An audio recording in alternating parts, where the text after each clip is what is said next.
question that hopefully will allow our kababayans who are watching, listening, to understand the situation. Of course, I pose it also to the parties. If the government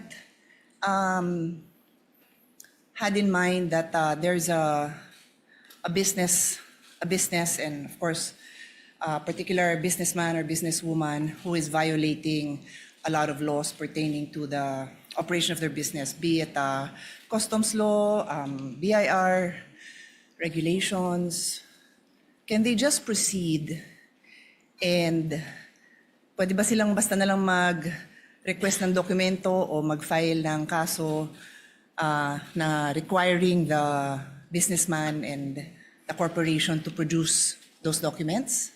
Pwede ba? So yun ang pag-isipan natin, no? Kasi yun ang tanong eh. Similarly, ginagawan ko lang ng ibang analogy para maintindihan ng mga kababayan natin. So this is the essence,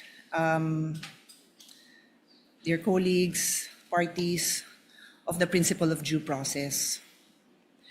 This is ingrained in our Constitution.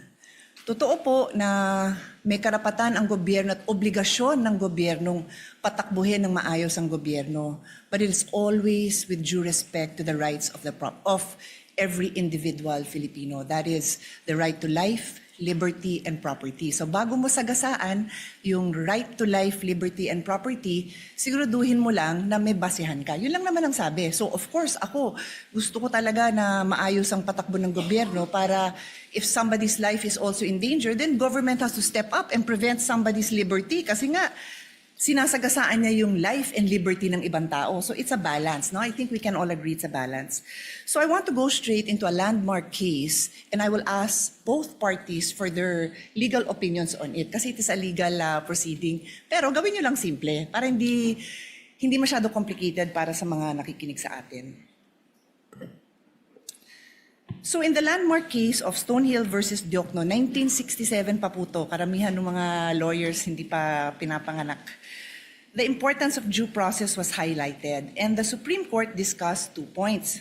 General warrants are void. Sabi ng Supreme Court, a warrant must be issued on probable cause for one specific offense and must particularly describe the thing being seized. So kailangan particular ang description dun sa warrant. Warrants that leave it to the discretion of the officers serving them to decide what to seize or general warrants are outlawed by the Constitution because they place the sanctity of the home and privacy at the mercy of prosecutors. So sinabi dito na kailangan specific. Take note warrant ito ha. Supina naman ang pinag-uusapan natin. Alam ko po yun. Pero I'm pointing it out kasi ang magiging tanong ko later on is kung relevant ito sa kaso. Okay?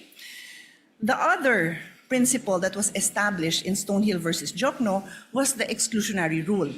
Evidence obtained through an unconstitutional search is inadmissible for any purpose in any proceeding. Ito po yung tinatawag na the fruit of the poison tree.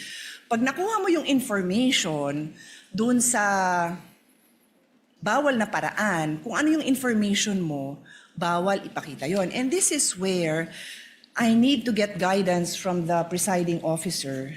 If I'm allowed, I don't have to name names, to share the discussion that we had in caucus para lang mabanggit ko na ito yung mga provisions of law na napag-usapan. Am I allowed to do that? Would you like me to approach you? Please let me know because I will abide. Basically, because ang nangyari is we had our own discussion and I want to mention the provisions of law that we discussed. I don't have to mention names. The lady may proceed. Okay, thank you.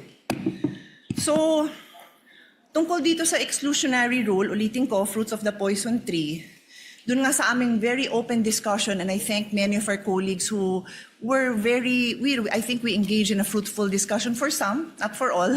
I think yung iba talagang gustong makipag-debate at di-debate kasi gusto ko rin matuto, no? I think all of you will attest na I also wanted to learn from all of you kung anong perceptions nyo sa batas, kung ano din yung sinasabi ng mga abogado nyo.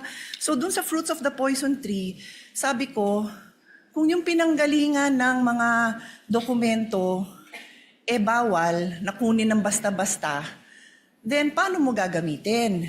And meron kasing observation na lumabas na kasi yung documents na yon sa House. So nakita na ng publiko sa House. So sabi ko, pero if I will look at, and this is where I will pose the question to all of you, no? Medyo layered so pasensya na sa medyo complicated. Yung isang concern ng defense na nabasa ko is that hindi nag-allege ng ultimate facts. Hindi klaro kung ano yung naging kasalanan at hindi na-identify ng maayos itong facts na to that lead to a conclusion of law.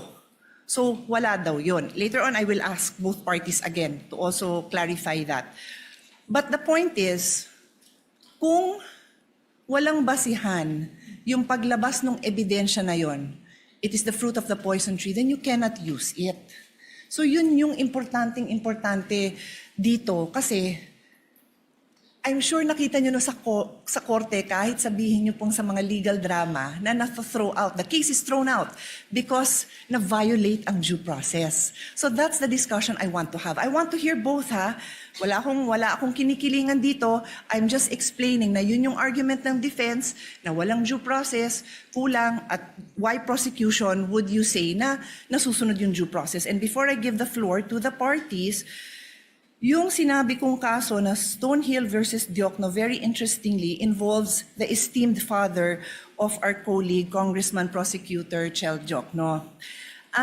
In the case of Stonehill versus Diokno, the father of Congressman Diokno was the Secretary of Justice. And in this case, the government, through the Secretary and other prosecutors, suspected that Harry Stonehill and his associates and several corporations that they controlled were violating central bank laws, tariff and customs laws, Internal Revenue Code, and the Revised Penal Code. So nag-request sila ng issuance of search warrant.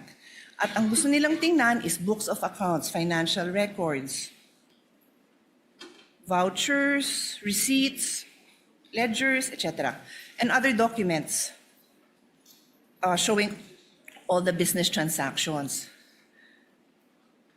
Stonehill and the other petitioners filed a petition before the Supreme Court arguing that the search warrants were general warrants because they did not particularly describe the things to be seized. So, general pa pala yun. Books of accounts, financial records, receipts. General pa pala yun. And the Supreme Court ruled that indeed, general warrants are void. Warrants must be based on probable cause. Nasabi ko na yun, ano? And then the case also adopted the exclusionary rule, holding that evidence seized under an unconstitutional warrant is inadmissible. So, I now pose my questions. Applicable po ba ang kaso na ito, Hill versus Diokno, as far as the prosecution is concerned, and then also for the defense, applicable? Take note, I've read most of the pleadings, well, all of the pleadings, mahahaba sila. I kinda know your answer, but sa dami, I like to hear it again, and I think, of course, karamihan ng kababayan natin did not read it. So explain natin sa kanila, because this is a landmark case. Kung ikaw ay law student na magbabar, ito yung mga kasong titingnan mo. So malay mo, matanong yan sa bar. So nakatulong man lang tayo dun sa mga bar students na maliwanagan sila. Baka mamaya trick question to. Is it applicable or not? That is my question. I will sit down, and then I will come back for my next. Thank you. Thank you, Your Honor. If I may be recognized. The member of the panel of prosecutors may proceed to give his answer. Thereafter, the counsel for respondent may do so as well. Iba po ang konteksto ng search warrant na naging main issue sa Stonehill versus Diokno. Sa konteksto po natin na sa PINA ang pinag-uusapan. Ang search warrant po, ang governing law po dyan ay nasa Bill of Rights natin, Article 3, Section 3. At kaya siya nandun dahil very invasive po ang search warrant. Pag ang isang judge ay nag-issue ng search warrant, pwedeng pasukin yung opisina o yung bahay ng person involved, pwedeng halongkatin yung lahat ng mga gamit niya doon sa kanyang opisina o sa kanyang bahay.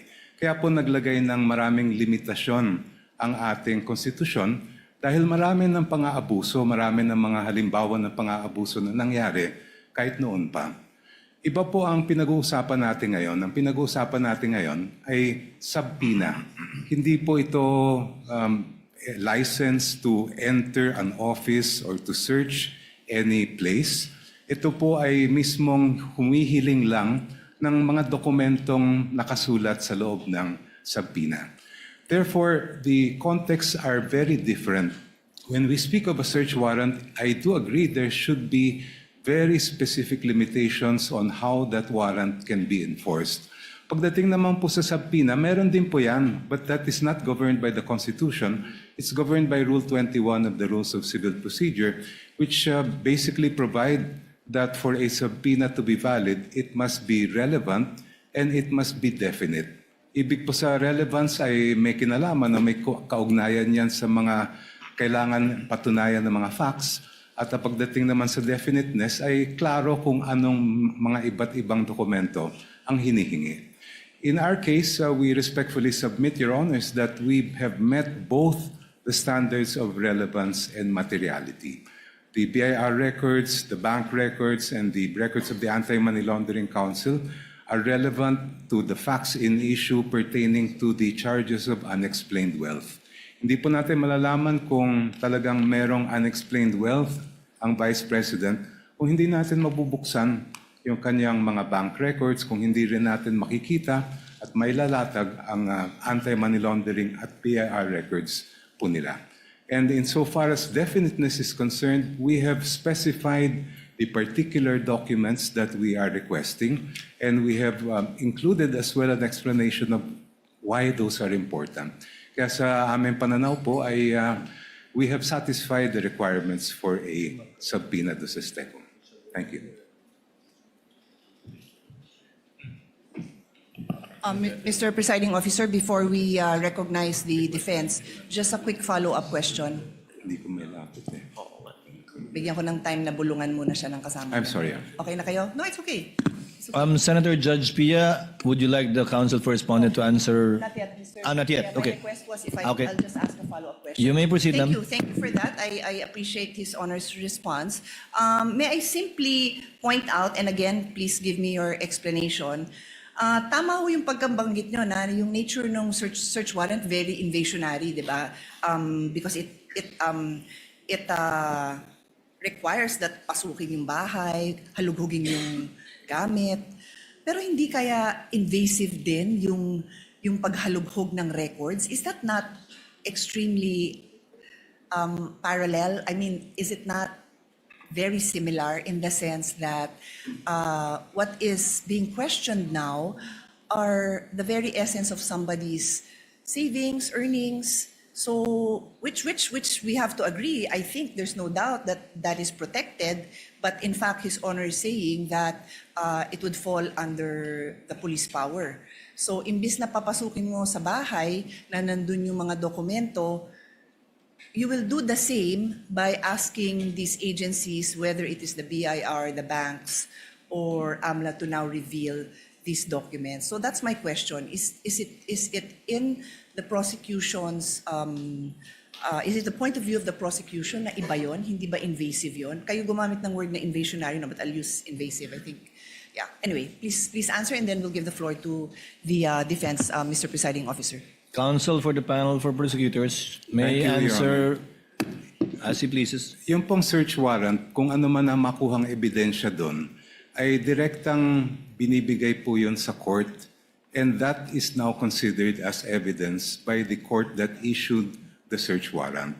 Iba po ang subpoena, dahil pag naglabas ang isang hukuman ng subpoena, itong mga records ay hindi po siya considered yet as evidence. Yan po ay ipoproduce lang, dadalhin lang po sa korte, and now it is up to the parties, and I refer to both parties, to decide which of those documents may be relevant in terms of the evidence that they are need to present.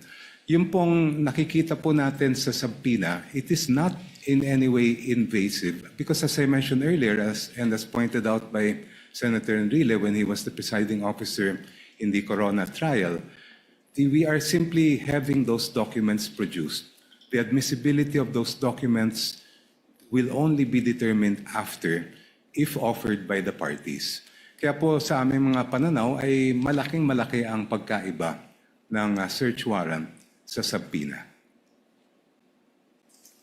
Your Honor, may I be With the recognized? permission of the lady Senator Judge, counsel for respondent may now give his answer to her query. You may proceed, sir. Thank you, Your Honors. Your Honors, ang posisyon po ng depensa dito ay subpoena and a search warrant are very much similar in that both are compulsory processes. No? So, yes, hindi tayo papasok sa bahay ng isang tao o ng nasasakdal, but it will be intrusive because we will be opening up all the financial transactions for sabi nga dito, almost 20 years of the respondent. Kaya po, katulad ng isang search warrant, the things that we are asking for through a subpoena must be particularly described. Kanina po, nabanggit po ng aking kagalang-galang na opposing counsel na particularly described na po yung kanilang naisulat. However, the defense does not agree with that proposition because if you look at it, tama naman po. Nakasulat po dito ng hinihingi nila ay account opening and maintenance records, KYC documents, information files, signature cards, all account and transaction records, ledgers, journals. Basically, Your Honors, this is everything. Ibig sabihin, ni-specify lang nila ang nilalaman ng lahat ng bank records ng respondent. So in our view, Your Honors, while they took pains to specify each and every document, the truth of the matter is they're asking for everything. Ngayon, pagdating sa subpoena, and even in the case they cited, yung Rocco versus Contreras, no? Nakasulat po doon that for a subpoena to be validly issued, when we talk about particularly describing yung kung ano yung hinihingi, it has to be evidence that is both relevant and material. So ang tanong namin, saan ba dito yung relevant or material? Kasi lahat na po ng records hiningi eh. So, and this bolsters our theory, of course with all due respect to the opposing side, na kaya namin tinatawag o kaya namin natawag na fishing expedition ito. Kasi lahat na ng records hiningi, pero hindi naman matukoy which would actually be relevant, which would actually be evidentiary to the accusations they have made under the articles of impeachment. So, pero dito, hinihingi natin 20 years worth of records. And then, paano po yun? Hihimayin natin, maghahanap tayo ngayon kung may relevant o wala. Which brings me back to yung BIR records. Nakaseal po yung box. So, I would say, both parties, hindi natin alam kung anong nasa loob nun. Yet, we're hoping na somehow, pag nabuksan yung box na yon, meron po tayong makikitang ebidensya. And that's why, again, with all due respect, we called it a fishing expedition. Kasi hindi naman na-identify kung ano mismo doon yung pwedeng ebidensya laban sa sinasabing unexplained wealth umano ng Vice Presidente. So, with the question, for us, yes, the Stonehill case, Stonehill versus Diokno, directly applies to the current proceedings. Kasi nga po doon, sinasabi talaga na dapat specified yung hinihingi, particularly described and relevant. But as of this point, they're asking, Your Honors, for all of these things. And again, while they specified each and every document, kung babasahin niyo po ng mabuti ito, they're actually asking for all bank records without, in fact, telling us which transaction is relevant to their accusation, which transaction will actually support their accusation.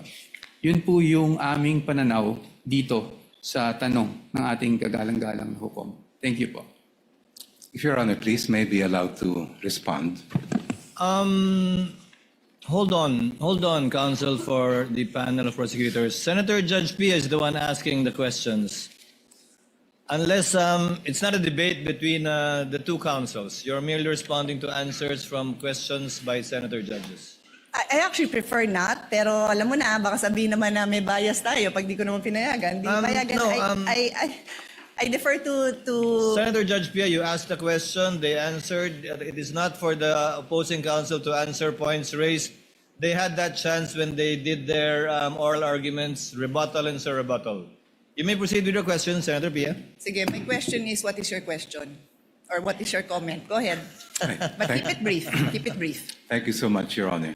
I just wanted to point out that this is the first time actually an impeachment court is faced with the challenge of determining whether the charges of unexplained wealth are valid or not. And yung previous Corona case, hindi po pinayagan ng impeachment court yung Article 2.4 ng Article 2. At kung ang magiging batayan po natin ay yung naging mga desisyon ng ating Korte Suprema, sinabi mismo ng Supreme Court in several cases na pag ang usapin ay unexplained wealth, kailangan makita yung kabuuan ng kinita ng isang lingkod bayan at yung mga dineclare niya sa salen. Just to quote just a very short portion, sabi ng Supreme Court from the same case I cited earlier, the Ombudsman's failure to account for all lawful sources of income, including proceeds from business ventures and government benefits, further weakens the allegation that Rafael's wealth was unexplained. The incomplete assessment disregarded his accumulated assets over decades of public service, making it impossible to determine whether his property acquisitions exceed his legitimate financial capacity, end quote. Hindi lang naman po dito sa harapan nitong hukom na ginagawa yung pagtingin sa kabuuan ng isang lingkod bayan. The Supreme Court has done it in this case where they looked at decades of the financial records of the person charged with unexplained wealth. And it has also happened in the cases of Rabusa and Ligot, which were decided recently by the Honorable Court. Thank you. Your Honor, may I at least be given just 1 minute to respond to that, Your Honors? But of course, I will submit to the Senator pleasure of Judge Your Of course, Honor. I will, yield. guess, Of course, I give you yield. the same opportunity, I'm assuming. Yes, Your Honors. Again, hindi ko po tinutuligsa o ino-oppose yung mga na-mention na case ng aking distinguished opposing counsel. However, those cases do not involve impeachment. And why is that relevant?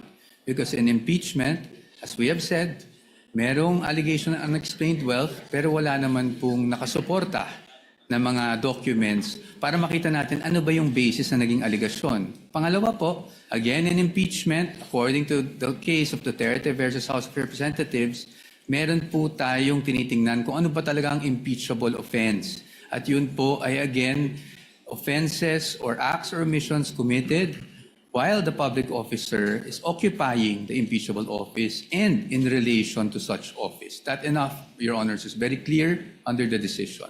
That is all, Your Honors. Thank you, Counsel for Respondent. Senator Judge Pia, may proceed.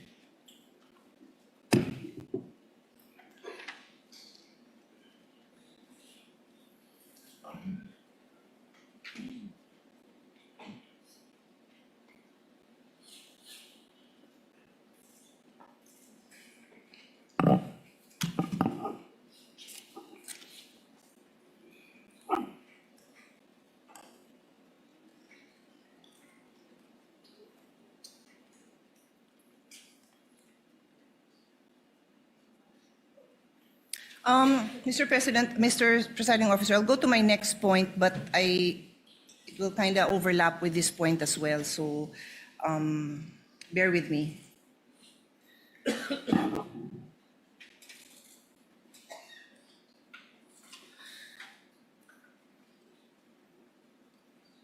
My next point, Mr. Presiding Officer and parties, is still on due process. This is the requirement that every pleading must allege ultimate facts and must not contain conclusions of law. So again, I'll start with an example. If, for example, if there's a case filed, no, and sabi, si Juan robbed the house of Mario. So para maintindihan ng mga kababayan natin, Juan robbed the house of Mario. That is a conclusion of fact. Nangyari na daw yun. And if there's another allegation that says, therefore Juan is guilty of robbery, that is a conclusion of law. So, again, I try my best not to be technical. It's in my, I would have wanted to be a teacher if not a lawyer, so I do like to be able to explain things well. So, ang hinahanap dito is, bakit mo, gusto mong patunayan yung facts mo? Yun yung kailangan sa ultimate facts. Kailangan mo patunayan, bakit mo sinasabing Juan robbed the house of Mario. Di sasabihin mo, ang ultimate fact dyan example is si Juan ay nakita dun sa vicinity ng bahay ni Mario. Tapos ito si Mario, narinig na nagsisigaw na ninanakawan kami, whatever. Tapos yun, meron siyang testimonya na ano yung nawala sa kanila. Tapos may nakakita na kamukha ni Juan yung nandun. Tapos namukhaan nila, na-describe nila na 5 feet 10, medyo mapayat, ganon. So yun yung mga ultimate facts na later on sa evidence, patutunayan. That's just very general, no? And then later on, para nga mapatunayan yung robbery, i-allege ngayon yung elements of the crime that constitute robbery. So, nung di pa ako abogado, di ko naman alam ang difference ng robbery and theft. Yung robbery kasi qualified yan eh. So, pumasok siya sa bahay using violence. That's what makes it robbery. So, kailangan i-allege yun. Sorry to be a bit technical. Alam kong yan ang phrase of the day. Let's not be technical. Phrase of the week, phrase of the month. But we have to be able to explain these things in a way that people understand without forgetting that these are rights of the defense and rights of the person who is being tried here, and kailangan maliwanag yung ating mga accusations. So, my question now goes to both the prosecution and the defense. I know that the defense in their answer questions the failure of the complaint or the articles to allege ultimate facts, and therefore I think they filed a case before the Supreme Court. I'll give you your time to answer because I don't really recall that I heard it mentioned in the oral argument. So again, with the permission of the presiding officer, papasadahan ko lang naman na nabanggit ko yun na nandyan yan sa nandun sa memorandum, pero hindi ko naalalang, I'm just speaking naman for myself kung ano yung mga sinabi ko dun sa aming meeting, na hindi ko naalalang nabanggit. Baka naman nasabi, hindi ko lang naalalang na-emphasize kasi nga limited yung time. But I do recall that it's in the complaint, it's in the answer, and then it's also in the memorandum. So, pino-pursue nyo pa ba ito? Kasi me as a judge, importante to kasi paano ba didepensa ng maayos kung hindi nga nag-a-allege ng ultimate facts that go into the case. And then, for the prosecution naman, may I ask you kung saan because bawal ho na tanungin ko for you to state your case. I cannot do that, no? But what I'm asking is if you can point out sa inyong articles kung saan doon yung allegations of ultimate facts. Kasi public document naman yan eh. Para lang maaral ko, naasan dyan yung allegations nyo of ultimate facts. And this is where, before I pass on the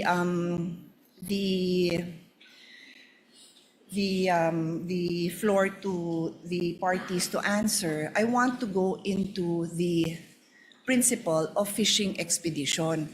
Nagkataon na I came across the trial that we had for former Chief Justice Corona, and lumabas yung issue na yon. Sabi ko, eksakto ito yung pinag-aaralan natin for today. Yung fishing expedition, and no less than the defense had to explain it in Filipino kasi sabi, baka hindi alam yung ibig sabihin ng fishing expedition, pangingisda ba daw yun? Parang hindi naman daw yun yung translation. No? Pero ito yung naghahagilap ka ng ebidensya kasi wala kang ebidensya. So I'll go back to a case and sama nyo to sa response nyo. Doon po sa kasong Afluencia versus Metrobank in 2014, humingi dito ang petitioner ng motion for issuance of subpoena ducis tecum ad testificandum at sinabing padala daw ng documents relative to their loan to Metrobank, as well as those covering extrajudicial foreclosure.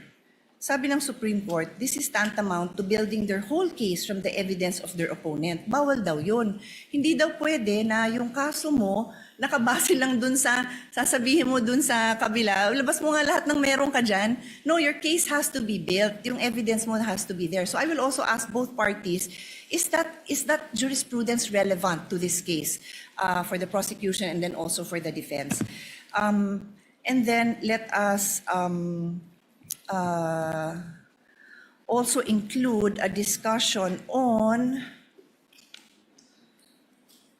why this is or is not a fishing expedition. Yun nga, napaka-importante po kasi ito dahil it is ingrained in a complaint na yung allegations mo ng ultimate facts, mapoprove mo ngayon yon with the evidence. Hindi pwede na wala kang ebidensya, hihingin mo lang ng hihingin by way of subpoena. Clear po yun sa batas. Kaya nga gusto kong ipaliwanag niyo sa akin, educate me why this applies, why this is not a fishing expedition, why the case I cited does not apply, because I assume that's the position of the prosecution. And then for the defense, ano naman po yung position niyo? Salamat.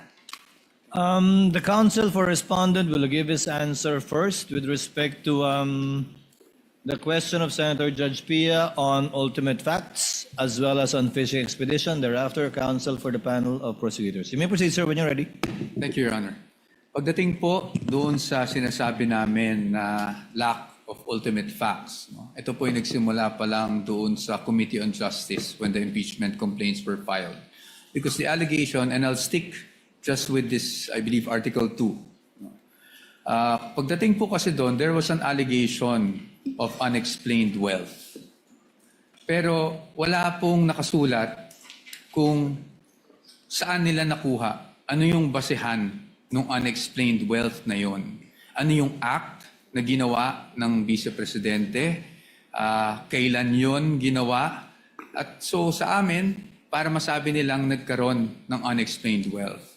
Ang basic, if I may remember, was really just the fact na yung SALN niya ay lumaki from 2007 to 2025, which sa aming palagay does not show any factual allegation whatsoever, except for the fact that it grew bigger over a span of 20 years.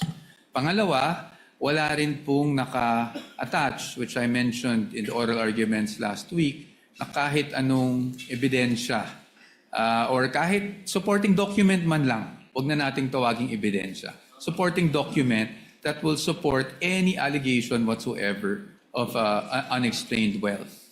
And that is why, nabanggit ko rin, na after the allegations were made, and this is even more significant, after the respondent had filed her answer, na tinawag pa nga nilang non-answer, doon lang po naghanap ng mga ebidensya na sakaling makasuporta doon sa aligasyon na iyon.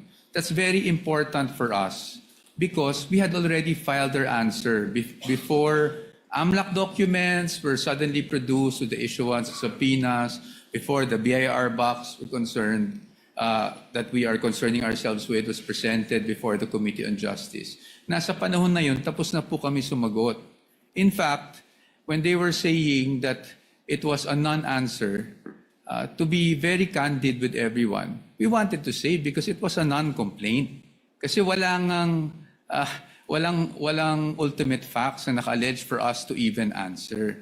Now, before this honorable court, I do recall that in our answer, we also took pains to discuss the lack of ultimate facts and also what we feel were violations of due process before the Committee on Justice, or at least with the proceedings that were conducted before the Committee on Justice.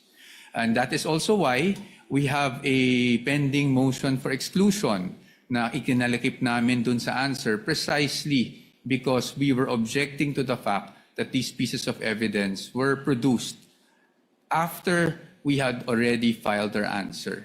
Now, on the fishing expedition, I think on the fishing expedition, Your Honors, our main point is this.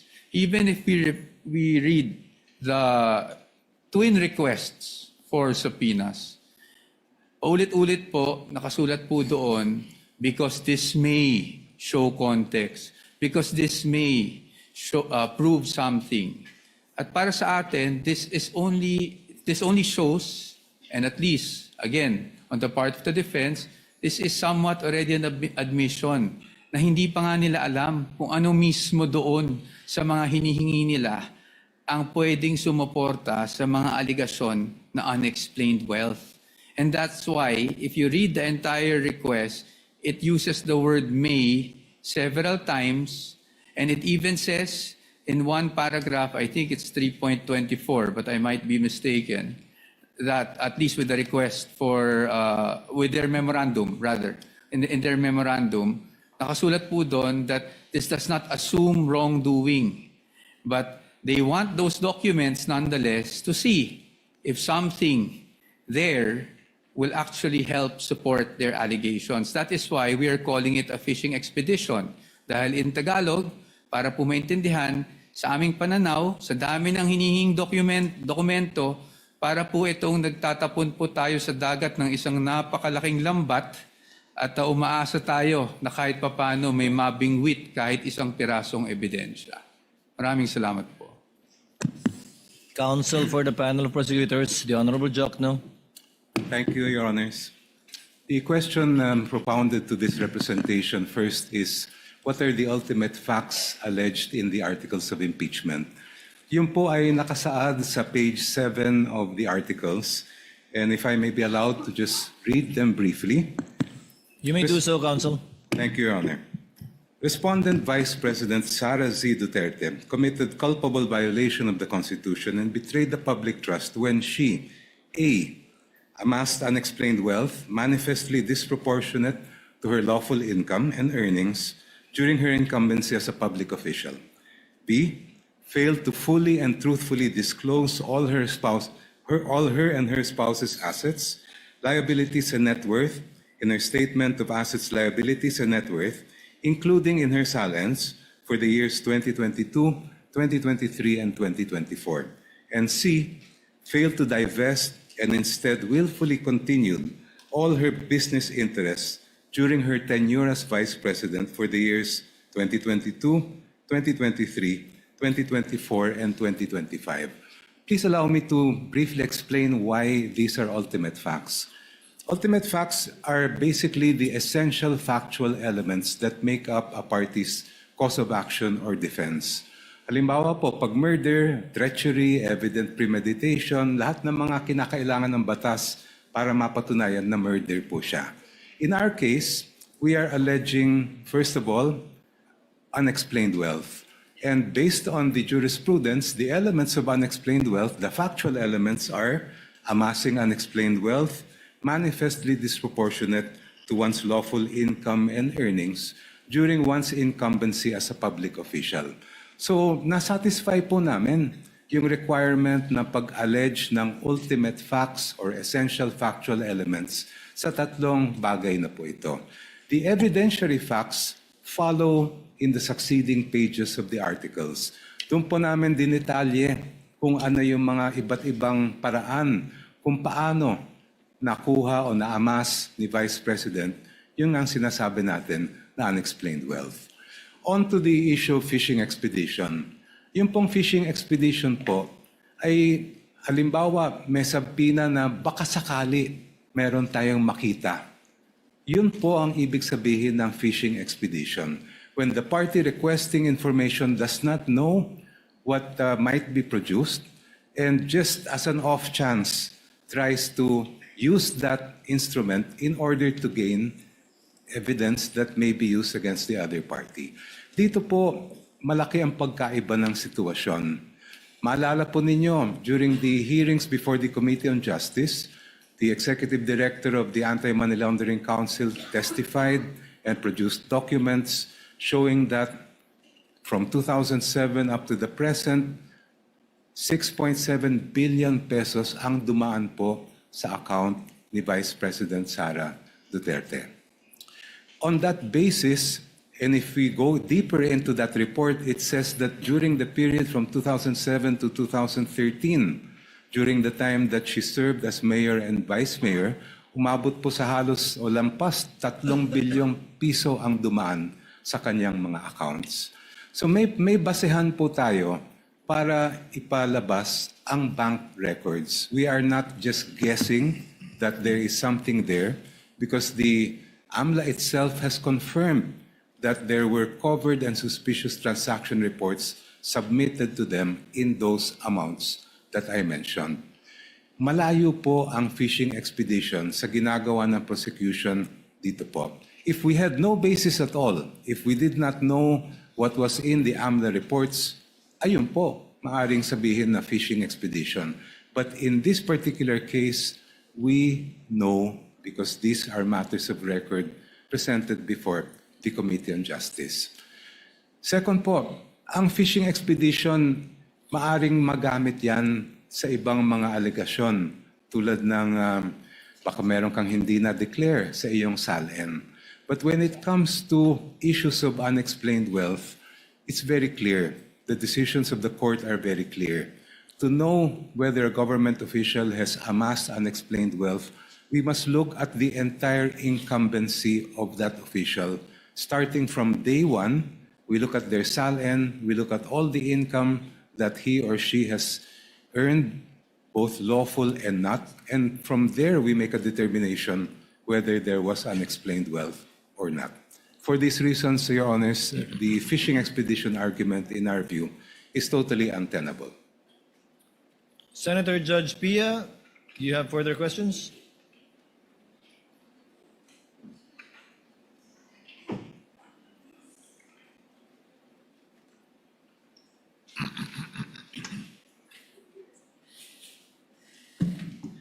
It's actually just a follow-up to what the how the prosecution responded. I think Senator Alan Peter will go into it, but since this is my line of questioning, I'll follow up lang on this point. No, His Honor, I earlier mentioned the fruit of the poison tree doctrine. And ulitin ko, pagka yung pinanggalingan ng information nyo bawal, hindi nyo na pwedeng gamitin yon. So, His Honor said, I'm referring to Congressman Prosecutor Chel Jokno, they know the contents of the AMNA report, something to that effect, because it was presented in the impeachment hearing in the House. That is correct, right? That is your statement? Yes, Your Honor. Yes, oo. And I asked my question, and again, I will give both parties the opportunity to respond. Ano yung basihan na i-reveal ng AMLC and their representatives sa inyo in the impeachment hearing in the House? Because ang nakasaad sa law, I don't even want to use my understanding of the law because it's what is read in the law. And I won't take up the time of this court na isa-isahin ko yun, pero nakasulat doon na confidential ito. So ano yung basis na mailabas yun doon sa impeachment court?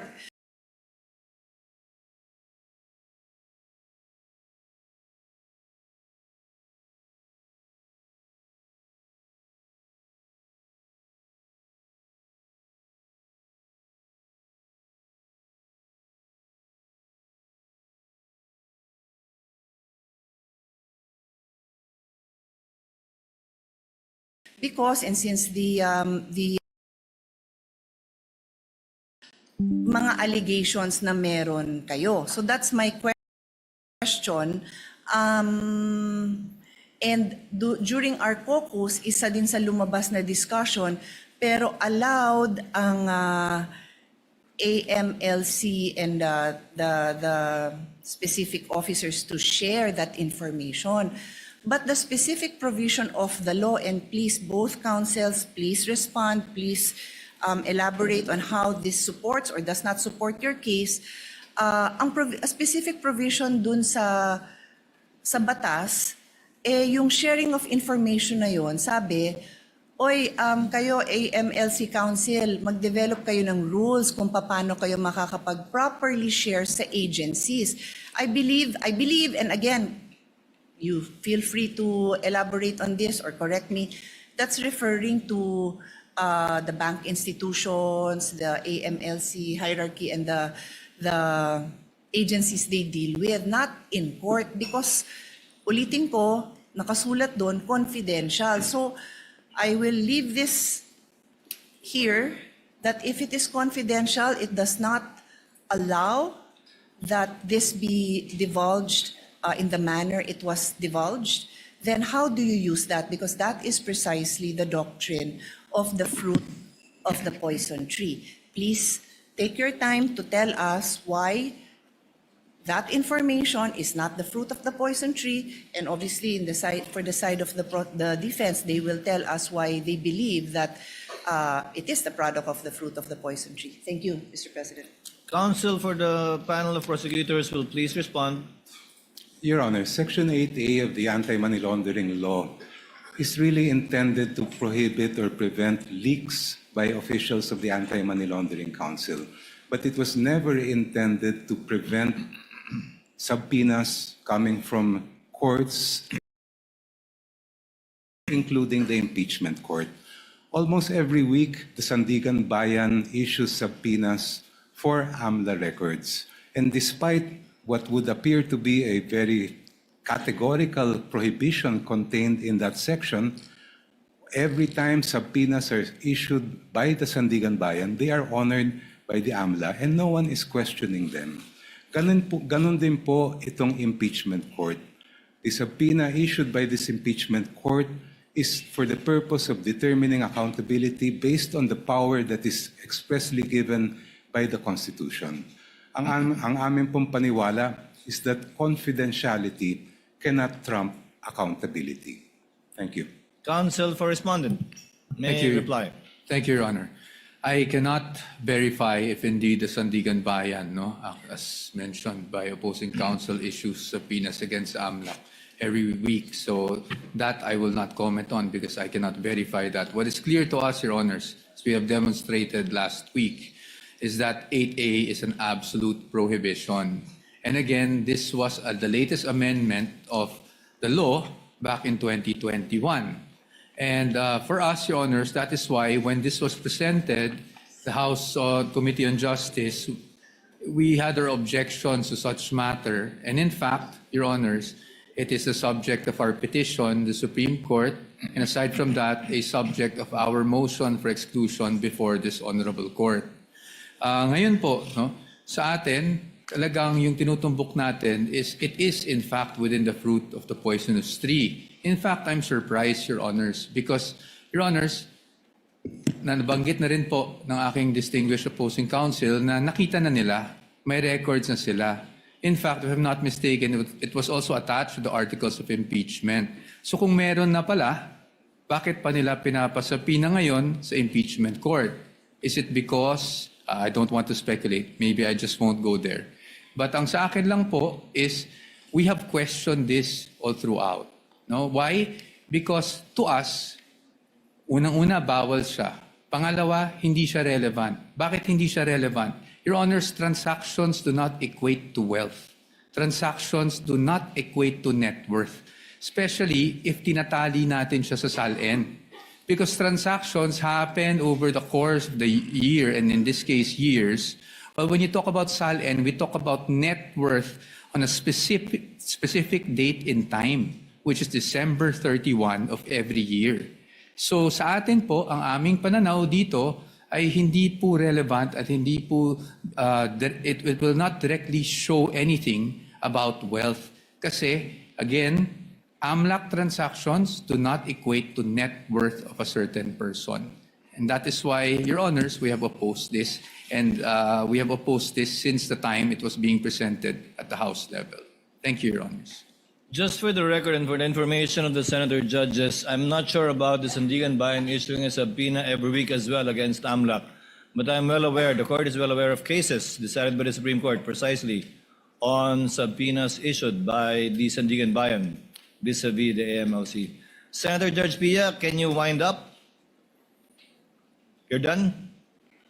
At this juncture, Chair will now recognize Senator Judge Alan Cayetano for his interjection and questions. You may proceed, sir, when you're ready.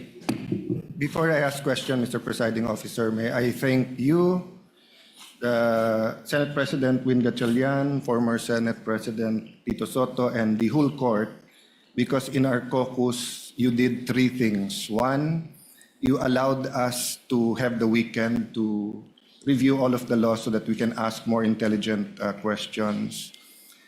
Two, you allowed to hear the discussions, mostly by Senator Pia, Senator Pangilinan, Senator Lacson, and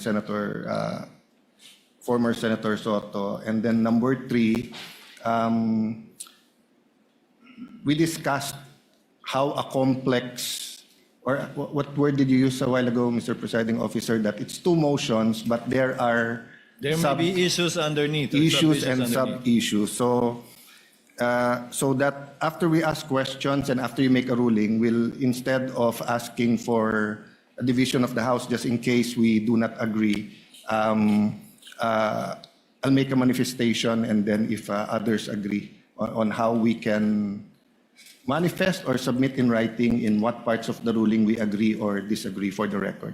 May I proceed, Mr. Duly President? noted, Your Honor. You may proceed, sir. Good afternoon, Attorney Jokno and Attorney Poa. Afternoon, sir. Yeah.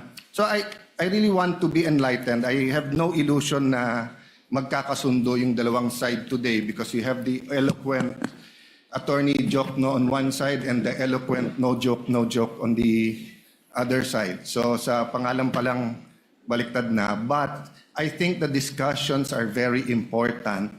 And I do appreciate your opening, Congressman Jokno. I appreciate your oral arguments because I've been pondering these questions. What if, hindi ko na sabihin this administration, let's say in future administrations, this exact thing happens, 5 years, 3 years, 10 years, iba ang SALN, iba yung income ng COA chairman or ng ombudsman files cases, mukhang maraming congressman makakasuhan ngayon. So very, very much relevant yung ating pinag-uusapan ngayon. So just in the spirit of liberality, same kay Senator Pia, after one answers, if one wants to make a quick rebuttal, I'll ask you the question, but let's try to be concise. So, Counsel, may I ask, let's start with the case of Duterte versus House of Representatives. Thank you for reminding us about certain precedents and how I voted last time. But you would agree, di ba, that when you have legal proceedings, even in legislation, you follow what the latest law is. So, for example, if you're allowed to issue a general warrant before Stonehill versus Jokno, but after Stonehill versus Jokno, so if before Stonehill versus Jokno, walang doctrine of the fruit of the poisonous tree, then some policemen will still submit evidence that was illegally acquired. But after that, we have to follow. So you did make your point about obiter dictum. I'll go to that. But I just want to start out by saying the fact is there is a Duterte versus House of Representatives. So with your permission, let's start discussing that. So this case of Duterte versus House of Representatives came out after the impeachment of CJ Corona, correct? Yes, Your Honor. And the two elements was discussed in this case. The act charge must be impeachable under Article 11, Paragraph 2 of the Constitution, and 2, the act committed must be committed during the term of the impeachable officer. You commented on that. Can you elaborate or give your stand regarding, I think you agree with letter A, right? That the charge must be an impeachable offense. I mean, we all agree on that, right? Well, I would distinguish, Your Honor, please, between what we would call ratio decidendi, or the rule in that particular case, and obiter dicta, which are side comments or incidental remarks made in the opinion of the court. If we are speaking of the ratio decidendi of the Duterte versus House of Representatives case, I would have to disagree that it relates to the statements that you mentioned. My understanding of that case is it really relates to the first mode of impeachment and the procedures that must be followed, the one-year ban provided in the Constitution, how that will be applied when impeachment complaints are filed by at least 1/3 of the members of the House of Representatives. Yung pong nabanggit nila that the basis of any charge must relate to the incumbency of the official, in my view, that is obiter dicta, not necessary I for the appreciate your decision of answer. the We'll go case. to that. But regardless of the Duterte versus House of Representatives ruling, we do agree with letter A. The act charge must be an impeachable offense under Article 11(2) of the Constitution. I would agree, but if Yes. I may be allowed to just No, qualify this is just a that. general. This is not a trap question. So, No, Your diba, Honor. so the officer has to be impeachable, and the act's charge should be an impeachable offense. And since you have betrayal of public trust, that's quite broad. No? So this is not a trap question. This is just laying the basis. But go ahead if you want to comment on that. Yes, the acts charged must constitute an impeachable offense, and that power to decide what is an impeachable offense is lodged exclusively with this honorable court. Okay. So you disagree that part of the ratio decidendi is the act must be committed during the term of the impeachable officer. Thank you for bringing it up now, because I think all throughout the trial, especially in the articles where we will bring up acts before 2022, this discussion will be relevant, no? So by discussing this, it will pass upon the whether or not including proof like bank records, financial documents before her term can be inquired into. The prosecution says it cannot, right? Because you believe it's an obiter dictum. I'm just restating. You can say it in your words. You believe that the statement that the act must be committed during the term of the impeachable officer is not the law of the land. It's an obiter dictum. In the first place, if Your Honor, please, that was not the exact statement of the court. Okay. The court said the basis of the charge must relate to the incumbency of the impeachable official, Yes. which does not rule out the presentation of evidence of acts or omissions that occurred before the person became an So impeachable let's officer. take the judicial notice of the, as you said more eloquently and correctly, that the acts, no, during her term. So can you define, you defined this in your opening statement, but for the sake of this discussion, an obiter dictum is what? It's a side comment, Your Honor, that is not necessary for the resolution of that case. Yeah, and I agree with that, and it's a remark made or opinion expressed by a judge in a decision upon a cause, or it's a by the way, that is incidentally or collaterally and not directly upon the question before him, or upon a point not necessarily involved in the determination of the cause, or introduced by way of illustration, analogy, or argument, such are not binding precedents. No? Just for the public and for all of us, di ba? Yes, So Your ang sinasabi, yes, there can be a Supreme Court decision, but that part could be an obiter dictum, meaning hindi yan yung doktrina that will bind us in making decisions, whether it's issuing the subpoena or admissibility. But are you aware of the Villanueva versus Court of Appeals, GR 142947, March 19, 2002? I won't take it against both of you if you do not. There are thousands of cases. It talks about what is obiter dictum. Have you passed about on this, both counsels? For me, Your Honor. Yeah, so the prosecution characterization of the requirement that the basis of the charge must be for impeachable acts or omissions committed in relation to their office during the current term of the impeachable officer as an obiter dictum. But in the Court of Appeals, in Villanueva versus Court of Appeals, in that case, the Supreme Court held an adjudication on any point within the issues presented by the case cannot be considered an obiter dictum, even where the point is only incidentally involved. So we agree if it's incidental, pwedeng obiter, but if it's on point within the issues, sabi ng Villanueva case, it is not. So long as it is presented and decided in the regular course of the consideration of the case and led up to the final conclusion, or is a statement as to the matter of which the decision is predicated.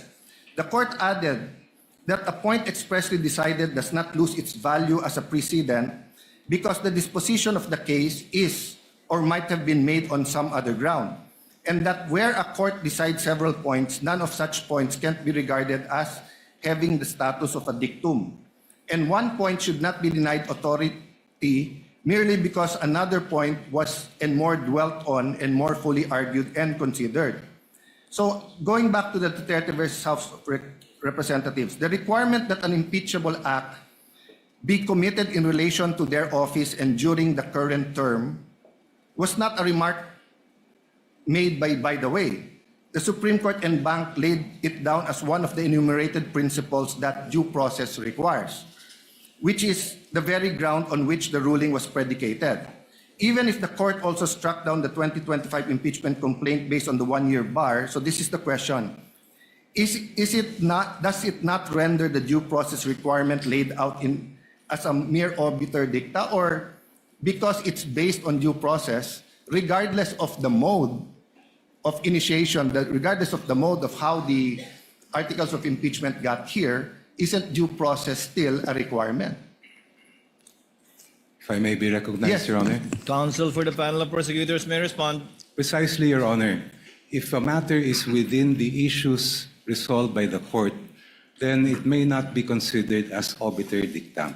But if we look at the decision in the case of Duterte versus House of Representatives, ang mismong nangyari po doon ay may naunang dalawang complaints that were endorsed at may sumunod na complaint filed by at least one-third of the members of the House. At yun yung tinutukan po ng ating Supreme Court. It was in that context that the Supreme Court made pronouncements about the one-year bar and even about due process. At no time in that case was it ever a fact in issue about the mode of impeachment that is involved in our case today. Ang pinag-uusapan po natin dito ay individual complaints that were then referred by the House to the Committee on Justice, heard by the committee, and then brought back to the plenary, and eventually umabot po dito through articles of impeachment.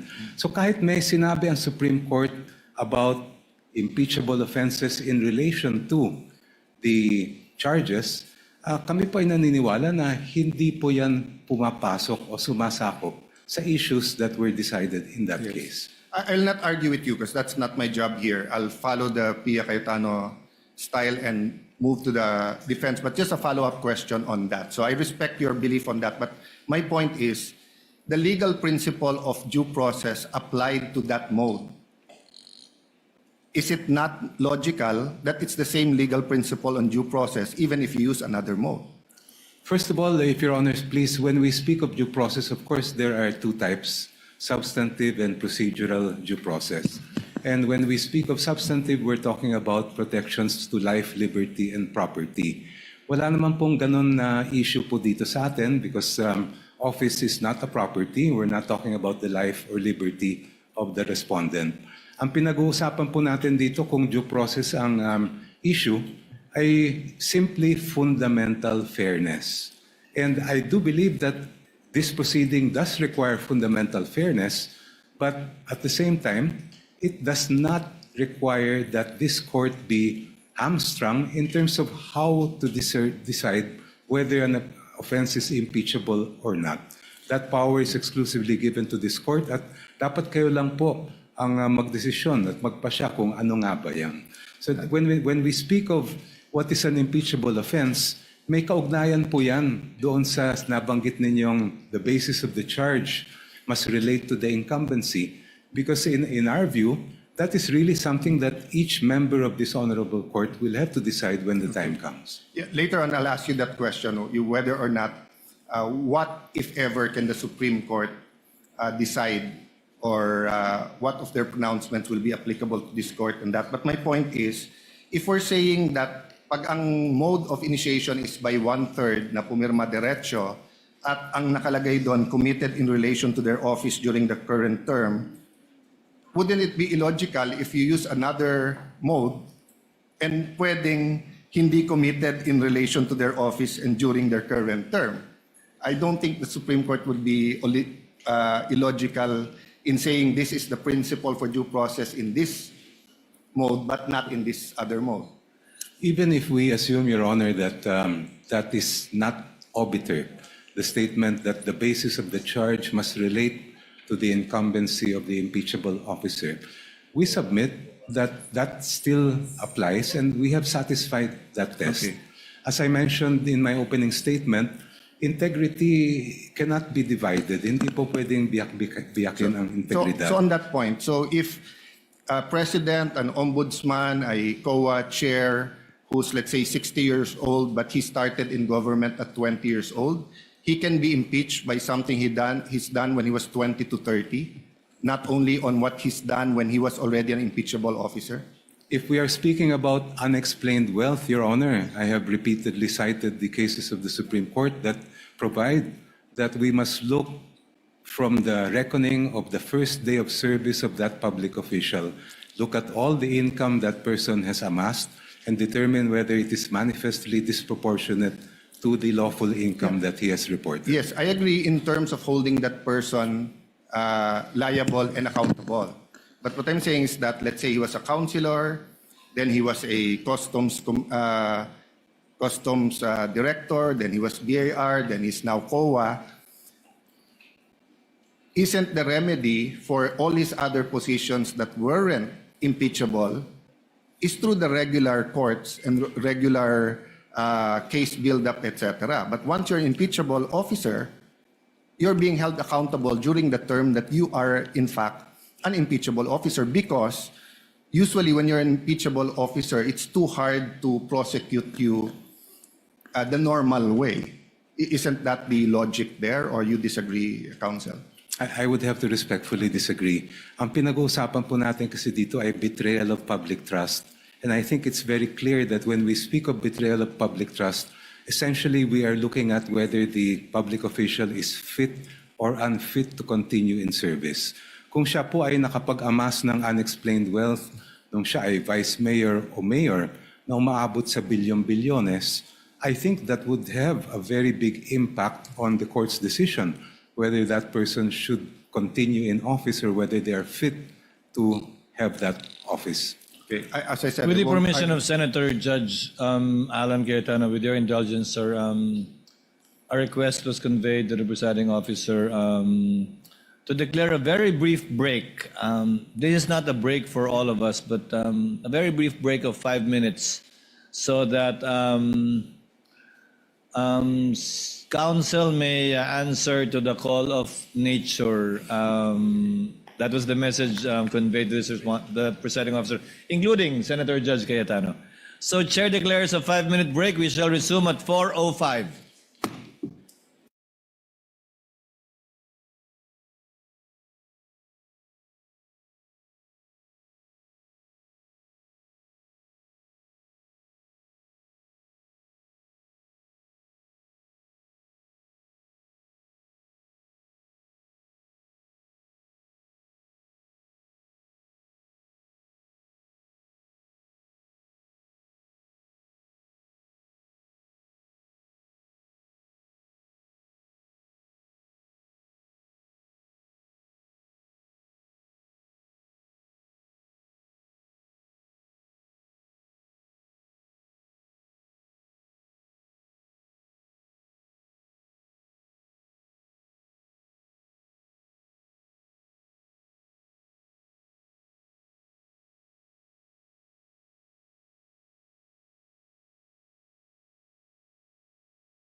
Resumed. We shall resume the interventions of Senator Judge Alan Cayetano pertaining to the issue at hand on the twin request for subpoena by the prosecution. You may proceed, Senator Judge Alan, when you're ready. Sir Presiding Officer, if I may start there, no, whether or not the defense, although they stated already in their opening statement, considers such statement in the Duterte case as obiter dictum, and I'd like to reiterate, it's very important that we all understand and come to our own conclusions, because many times during this trial, and even in the decision we'll have to make, this question will play a center, will be front and center. So may I ask Attorney Poa, do you think that statement was a obiter dictum?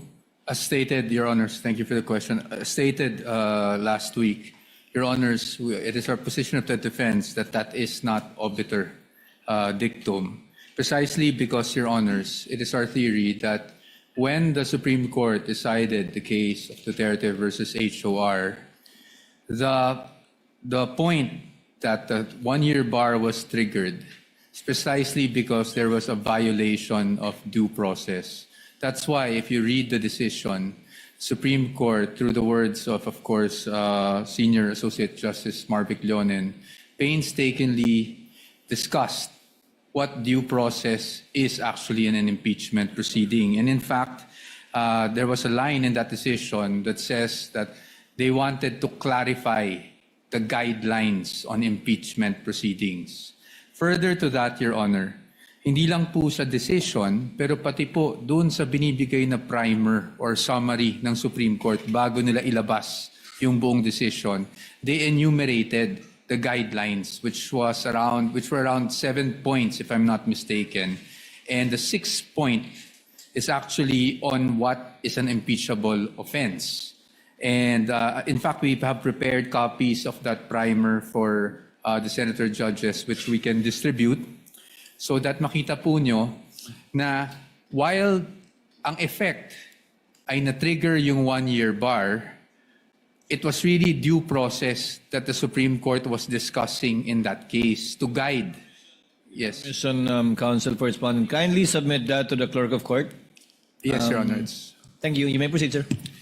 So while as I was saying, Your Honors, while ang end result is na-trigger yung one-year bar, and that's why void yung naging first round of impeachment, ang talagang pinag-uusapan ng Supreme Court dito is the observance of due process in every stage of the proceeding.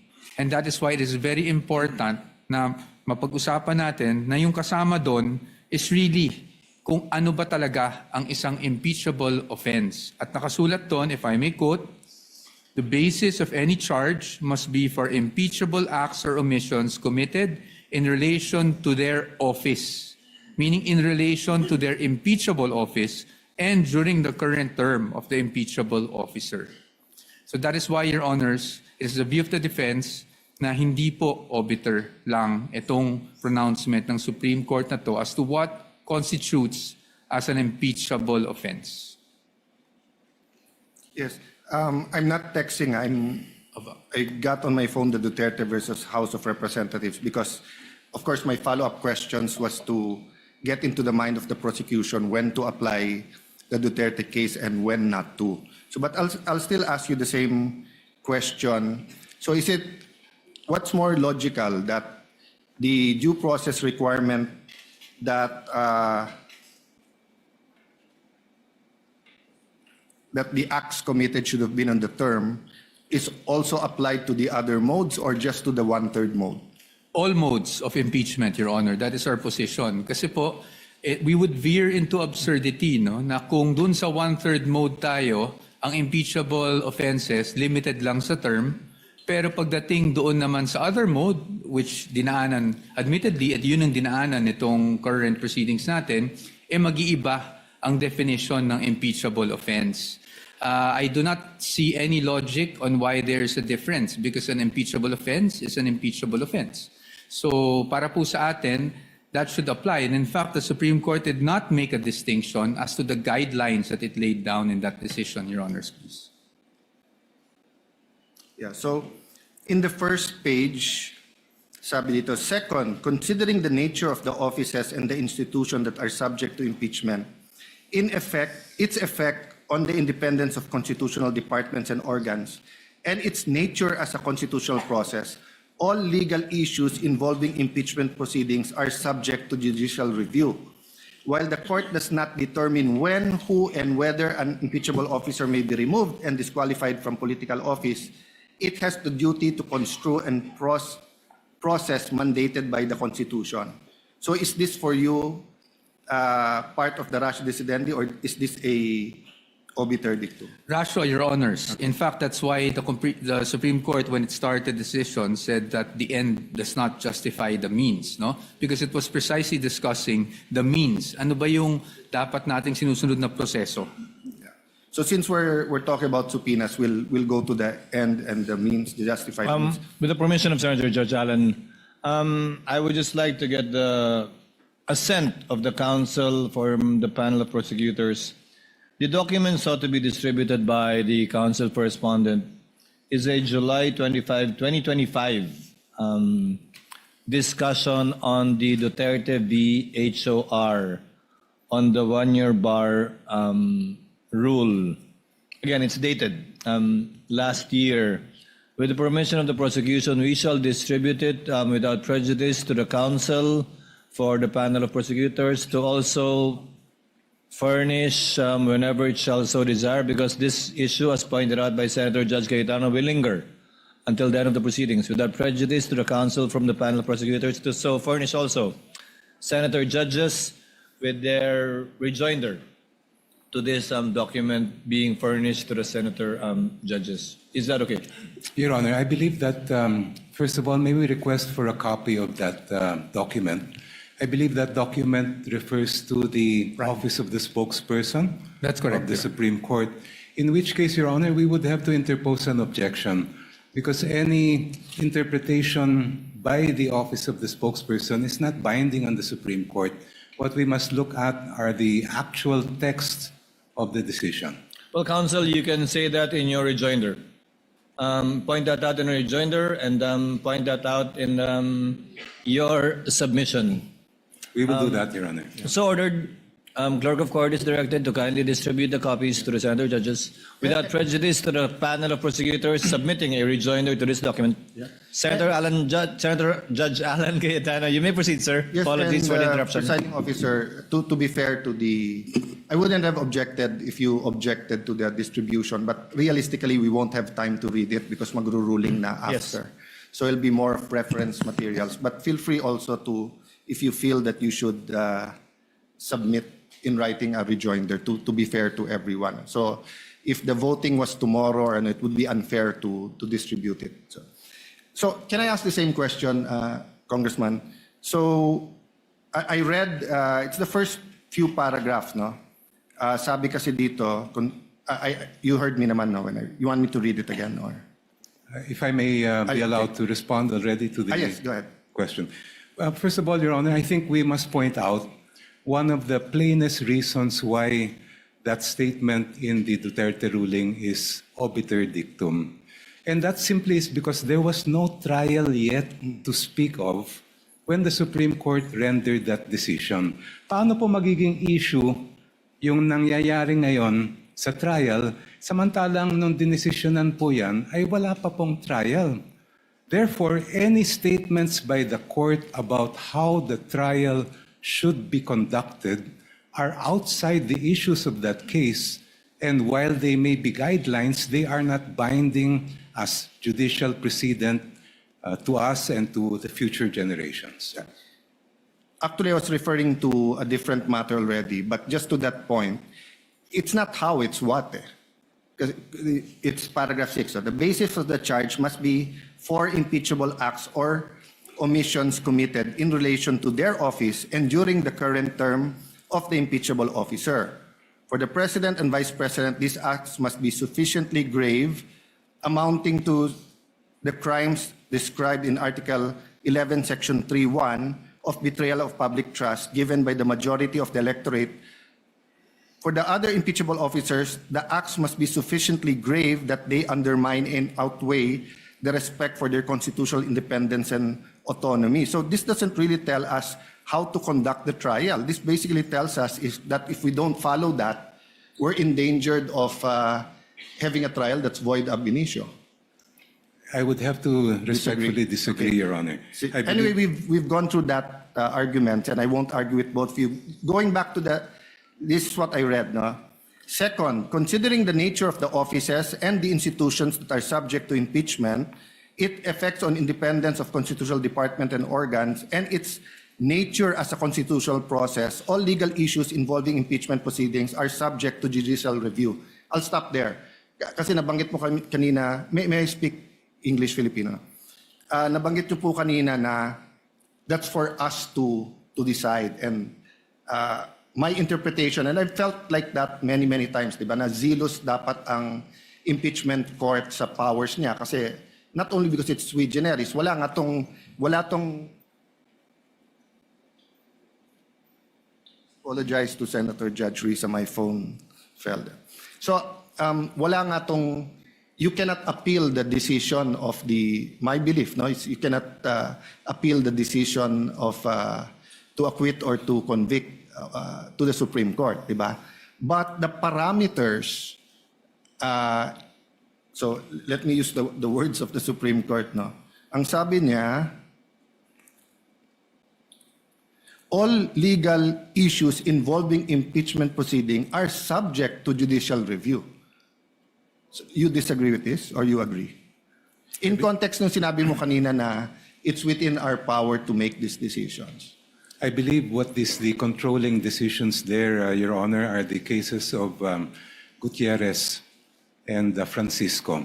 Because in those cases, the issue of what is an impeachable offense was squarely brought before the court. And the court said very clearly that that is purely a political question that's not within the judicial power for us to decide. And I believe that that should be the controlling jurisprudence. So let me be more specific. So for example, we issue some subpoenas and we do not issue some. Can one or both of you, meaning the prosecution and defense, go to the Supreme Court and question it? Well, there is always the possibility that some side, perhaps the defense, may claim that there's a grave abuse of discretion, I believe, as they have done in their other petitions filed, and therefore make an attempt to stop the proceedings before this court. But as I have said last week, Your Honor, in our opinion, this court has the sole and exclusive power to decide what an impeachable offense is, and no one, not even the Supreme Court, can dictate on this court in making that decision. Yes. Same answer. No, Your Honor. No, I have a different... So, okay, you can go back to that question. Then my follow-up question was, so let's say certain orders of the court, can the prosecution or defense go up to the Supreme Court and question its constitutionality? Yes, Your Honor. It is our position that either of the parties can do that. Why? Because sa atin nga, ang sabi natin kanina, that the Constitution cannot be read in isolation. So while the Constitution gives the sole power to the Senate to try an impeachment case, to try and hear an impeachment case, we must read this in conjunction with, again, Article 3, Bill of Rights, and Article 8, specifically Section 1, which is the power of the judicial review. So pag sa tingin po ng isang panig, merong grave abuse of discretion na naganap, we are of the position that, in fact, this is a justiciable issue and can be brought before the Supreme Court, Your Honor. So at least in that small point, I think we all agree that if we think there's grave abuse of discretion, there's a possibility that the Supreme Court will take it up. I'm not referring to the subpoena, I'm talking in general. So I'll skip a few pages of my questions precisely because I wanted to elicit your opinions or your stand regarding the fact that the impeachment court is supreme, but it's not true that we can do anything or we can just make decisions that are not based on statutes and on legal orders. In fact, when the Supreme Court issued a TRO regarding the foreign accounts or the dollar account in the Corona case, the impeachment court voted to respect the TRO. No? But of course, we did vote. So there could have been a constitutional crisis if we voted not to, and then, of course, we know because of history, nag-waiver na lang si Chief Justice Corona, no? So can I go now to the ultimate facts, no? I don't know if Senator Joel, but Senator Pia asked a little bit about this. Just a quick review, or maybe, so we're also governed by the rules of court when it comes to ultimate facts. This is what Section 1 says. In general, every pleading shall contain in a methodological and logical form a plain, concise, and direct statement of the ultimate facts, including the evidence, on which the party relies on his or her claim of defense, as the case may be. If a cause of action or defense relied on is based on law, the pertinent provisions thereof and their applicability to him or her will be clearly and concisely stated. So does the two councils agree that sa ultimate facts, you have to include the evidence? I would make a distinction, Your Honor, between what we call ultimate facts and evidentiary facts, which are the pieces of evidence that could be used to come to the conclusion or to decide whether those ultimate facts are present in the case or not. Yeah, I think all of us lawyers agree with that. There's a difference between ultimate facts and evidentiary facts. But the rules of court says, including evidence. Kasi kung walang including evidence, de ang kailangan mo lang i-file ultimate facts. Pero pag sinabing kasama ang evidence, for me, it doesn't mean that every single testimony in every single document should be attached. But so let me go to my second question. So pwede bang sa articles of impeachment, ultimate facts lang, walang naka-attach na evidence? Ang requirement po sa pleading ay doon na dapat nakasaad ang ultimate facts. But if you look at the articles of impeachment that are before this court, it also contains evidentiary factual allegations to support the ultimate facts that are contained therein. Thank you for that answer. Actually, that was my next question. Did it contain? And you answered it. So, with respect to the Saballa and Cabrera impeachment complaints, is it correct that there was no authentic records that were attached when they were Raise an issue with respect to whether this honorable court is acting as an appellate or review court of what happened during the House proceedings. The power of to initiate an impeachment complaint is exclusively lodged with the House, while the power to try and decide that impeachment case is exclusively lodged with this honorable court. And I don't believe that it is part of the function to go back to what may have happened during the proceedings before the House, since the articles have already been transmitted to this honorable. Well, Counsel, even your students, colleagues recognize that you are a brilliant man. You're very well learned sa law, but minsan mabilis. Kasi actually, that's not where I was going. Binaliktad ko lang. So two of my colleagues started with, or in your discussions, ano yung fishing expedition going down to ultimate facts and evidentiary. Ako, I wanted to distinguish when is it a fishing expedition and when it's not. So I just wanted to know as a fact. Or can we take judicial notice that there was no authentic records in the Saballa and Cabrera?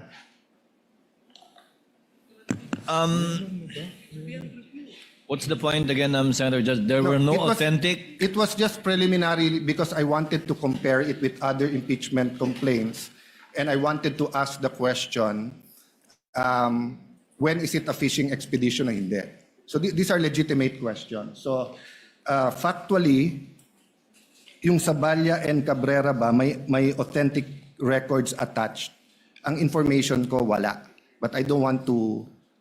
I believe, Senator Judge Allen, that the Zaballa and Cabrera complaints were attached as an annex, Yes. if I'm not mistaken, to the respondent's answer. Would that be Yes. correct, Attorney Poe? And to be fair, Yes, sir. it was... Yes. As well as the annexes. Yes. Yes, Your Honor. In fact, the presiding officer noticed that it lacked a page in one of the annexes to the, I think, Zaballa complaint, So, which anyway, I think pointed out. So that's a fact. yeah, So it's in the lang- records, Senator Judge Factual Allen. lang po. So, in the absence of authentic supporting record, what factual basis did the prosecution rely on to say that the allegations were sufficient in form and substance?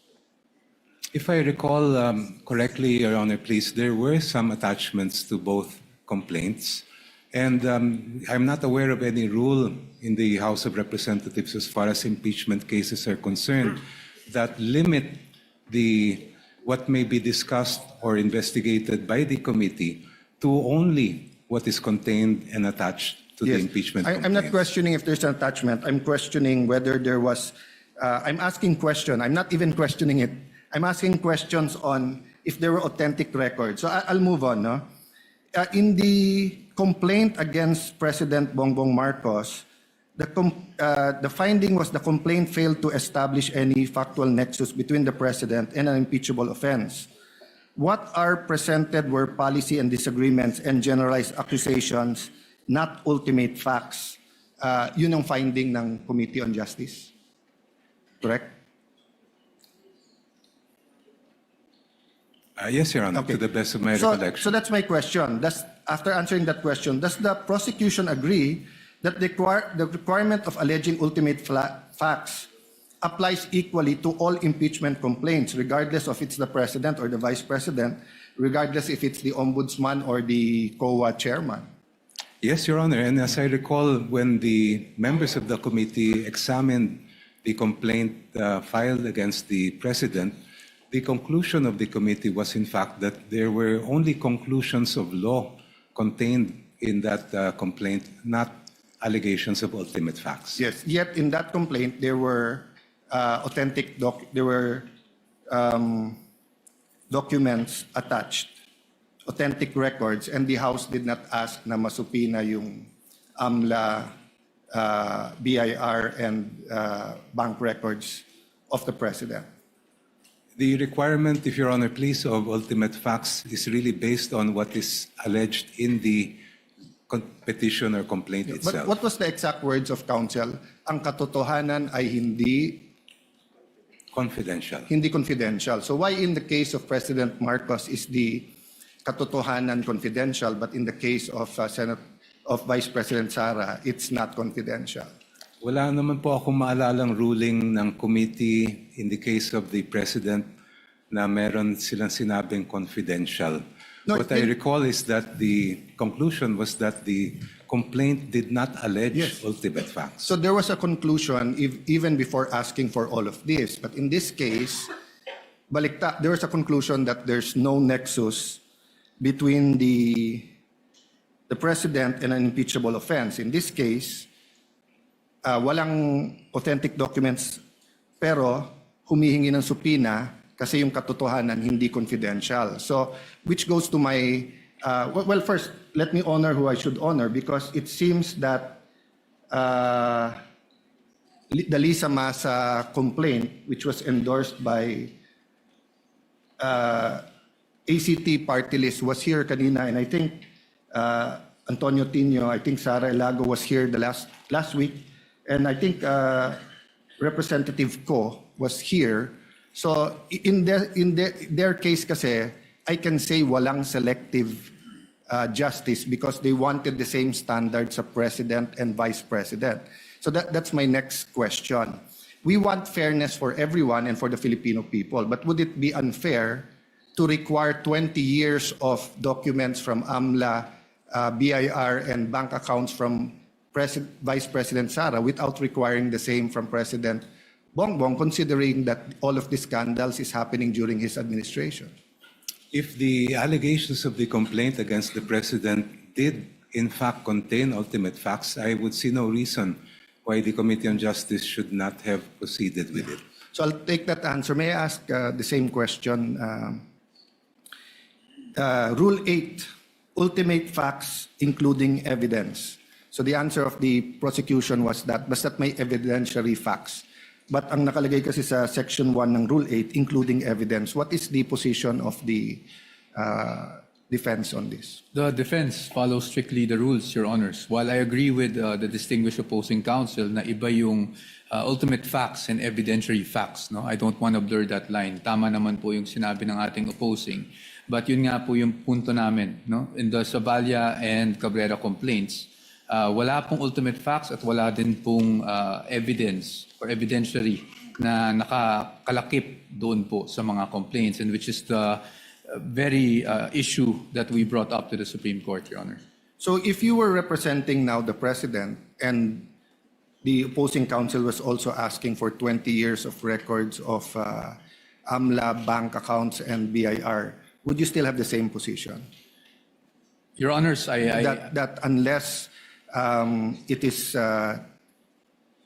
relevant and definite, I read in your Yes. pleadings, di ba, in your position paper na yun yung... So kasi I'll ask na rin my next question. Why is it definite in your view? Opo. So on the first question, yes, Your Honor. Even if I were to be representing the President now, I would have the same view, no? Na hindi po pwedeng ganun ka 20 years ang span ng mga documents na hiningi, precisely because the jurisprudence provides that for a valid subpoena to issue, it must be particularly described, plus yung sinasabi po natin na relevance. Now, to the second question as to why it is not particularly described, Your Honors, unang-una, let's start with the bank accounts. No? Yung bank accounts na naka-enumerate sa kanilang request, it is our position na yun po yung natawag kanina na fruit of the poisonous tree.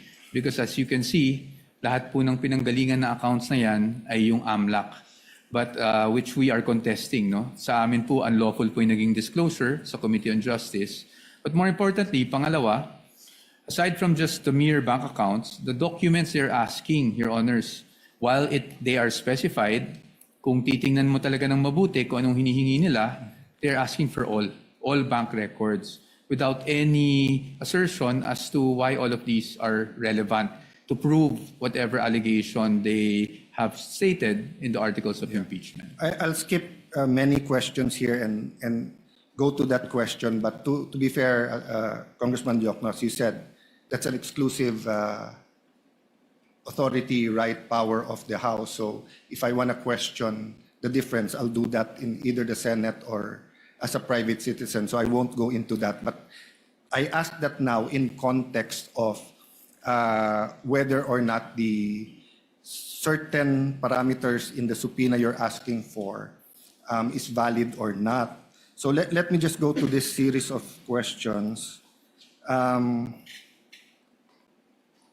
This is really a discussion into what is substantial facts, what's ultimate facts, what's essential facts, what are, and as you said, Attorney Powa, we don't want to bore everyone with that, but it's important in terms of due process.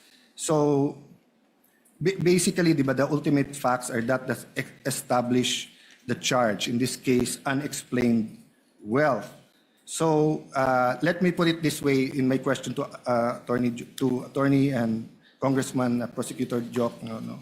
So like if I say that may kilala akong politiko, commissioner ng ganito or congressman, senator, whatever, ang SALN niya was 1 peso or what's a reasonable amount.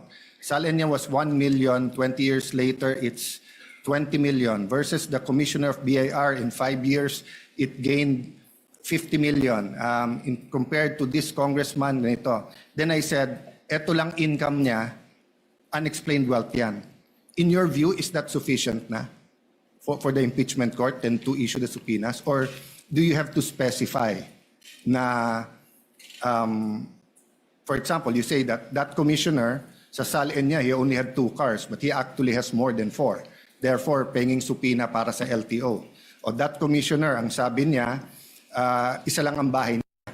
Pero subpoena sa LRA kasi 4 ang nakita namin. Diba? Kasi on the later examples, medyo mas malinaw yung ultimate facts. Pero yung pag sinabi mo lang, eto SALN, eto tumaas, which was my point actually in my last few vlogs, that just because tumaas yung SALN, that doesn't mean that there's ill-gotten wealth.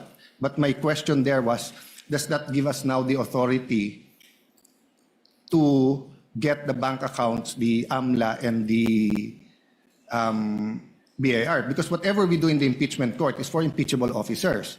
But nanonood din yung Sandigan Bayan, nanonood din yung RTC, MTC, nanonood din yung Supreme Court.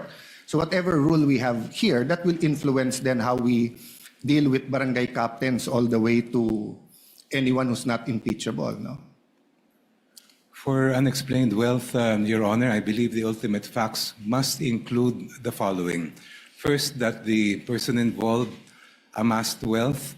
Second, that that wealth is manifestly disproportionate to that person's lawful income. So kailangan po natin makita kung ano yung kanyang kayamanan at kailangan natin ikumpara doon sa lehitimo niyang kinita.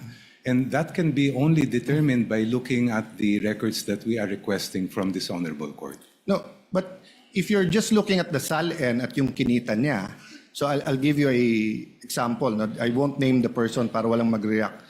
But he was senator, I think in 1987, an outstanding human being. And he was telling us, etong lupa na to, nabili ko ng 1980 o 1970 na 50,000. Oh. Nabenta ko ng 1990. Kaya lang sa SALN, ang nakalagay kasi doon yung acquired cost. So nilagay ko 50,000. So kung titignan mo kami, then he named some other great senators, etc. Nakasabayan niya, congressman at dito. Titignan mo, si senator ganito, kami lahat. O ang SALN namin, baka 5 million. Pero yung 100,000 na lupa na binili namin noon, baka 5 million, 20 million, 30 million. So if one of those officials suddenly sold the property and then placed the money that came in, so let's say the 100,000 property was sold for 5 million, but then for example, pinang-blow out niya sa pamilya yung 500,000 before December 31 of that year, mag-i-increase yung kanyang SALN by 4.5 million. So if you just compare his income na sweldo niya with that will not show you that he has ill-gotten wealth. So compared na pagka inallege ko na ang sweldo niya 200,000, eto, pero bakit may bahay siya sa ganito, nawala sa SALN niya. Diba? So I agree na sundan natin yung ebidensya. If the SALN is much more than what you're making, that could spark your curiosity, your suspicion, and continue to investigate. But do you make the conclusion now and file the impeachment case that since malayo yung SALN sa income, therefore ill-gotten yon, without giving that person a way to explain before you subpoena every single document about their lives? That's precisely why, Your Honor, they call it unexplained wealth. Doon po natin malalaman yan sa mga dokumento. No, I agree. Ngayon, kung They call it naipaliwanag- Go ahead, sorry. I'm sorry, Your Honor. I'm sorry. I'm the one. Please continue. Kung halimbawa sa binigay niyong example ay nag-appreciate yung value of the land, then I would not call that unexplained. I would call that explained wealth. Yes, but you're introducing a new concept now, unexplained wealth versus ill-gotten wealth. I agree with you. Unexplained wealth is that if you look at the SALN at hindi tumutugma, may may unexplained wealth. That's why you ask them to explain it. And then pag hindi maganda yung explanation and may ebidensya ka, then you can go against that person for ill-gotten wealth. Diba? But like in certain parts here, I saw some that I would consider even without asking you evidence. But for example, yung mga kumpanya. Sabi dito, lugi yung kumpanya. So kung lugi yung kumpanya, hindi makaka-contribute yun sa kanyang ill-gotten wealth kung meron man. So why are we getting all the documents about those companies? Doon pumapasok yung criticism ng iba. Is this a fishing expedition? Kasi if I had 5 companies and they were all making money and supposedly I only own 1% of that company but I'm getting half of that income, I would agree with you, isupina lahat yan. Tignan natin yung flow niyan, baka yan yung pumasok sa akin. Pero lugi nga yung mga kumpanya. As an example, So that's my point. Is it enough in the view of the prosecution panel just to allege, malaki yung SALN mo, bigger than your monthly sweldo? Both of us agree, it's unexplained. But is it ill-gotten? Or do you need more allegations to show that it was ill-gotten? Well, Your Honor, please, the decision whether wealth is unexplained or, as you said, ill-gotten is really a decision that this honorable court will make based on the evidence. Ang gusto lang po namin ay mailatag ang ebidensya sa inyong harap para kayong na mismo ang magsabi. At para malaman po yan, we have to look at the statements of assets, liabilities, and net worth. We have to look at the lawful income reported in the ITRs. We have to look at the bank records in terms of kung ano yung pumasok at lumabas sa kanilang mga accounts. Let me- As far as I'm sorry, Your Honor. You go ahead, it's mine. As Sorry. far as the businesses are concerned, that has to do with the third subcharge under unexplained wealth. Yung pong continuing to participate in business interests despite the clear and express prohibition provided in the Constitution. We want to know whether those businesses, yung ba ay mga operational ba ito? Ito ba ay talagang sabihin natin na nandun yung sinasabi nga na inaamin ni Vice President sa kanyang salin na business interest nga niya yon. Yeah, I'm skipping because this is mostly questions on fishing expedition. I'll go to the defense after this, but can you tell us the difference between evidence and proof? In your layman's term or legal terms, or if you want to look it up, but in how do we explain to people the difference between evidence and proof? Napakabigat po ng inyong tanong. No, in our words lang. I will para try lang my maintindihan. best, Your Honor, to answer it. In a court proceeding, whether we're speaking of an impeachment court or a regular court, the judges look at the evidence. They may never be able to know the entire truth kasi ang pangyayari ay nangyari dati pa po. Essentially, a trial is really a reconstruction of something that happened before. So it may happen in some cases that there is enough evidence to make conclusions as far as a judgment is concerned, even if the members of the court did not get to see the entire truth. Yes. Ang gusto po namin maiwasan na dito sa impeachment court ay meron po tayong hindi mailatag na ebidensya sa mga maestrado po na nandito para talagang maging buo yung larawan nila bago po kayo magpapasya. Yeah. I don't think there's any question that all of us here want na mailatag yung ebidensya. The question is, do you have the evidence or are you fishing for the evidence? And that's a question not only for you, but for every single impeachment process, not only the umabot dito, because myself, Senator Subiri, Senator Chis Escudero, then later on Senator Villanueva, has been in the House many times during impeachments of presidents and chief justices. No? But the reason I ask between evidence and proof is because if you have the evidence, you want the opportunity, diba, to bring it here, show the relevancy, connect it to the crime, we admit it so that if it's true, then we can convict. The opposite sides na will either question, hindi admissible yan, or admissible pero walang relationship yan, etc. No? So what I'm saying is that if you're going to prove your case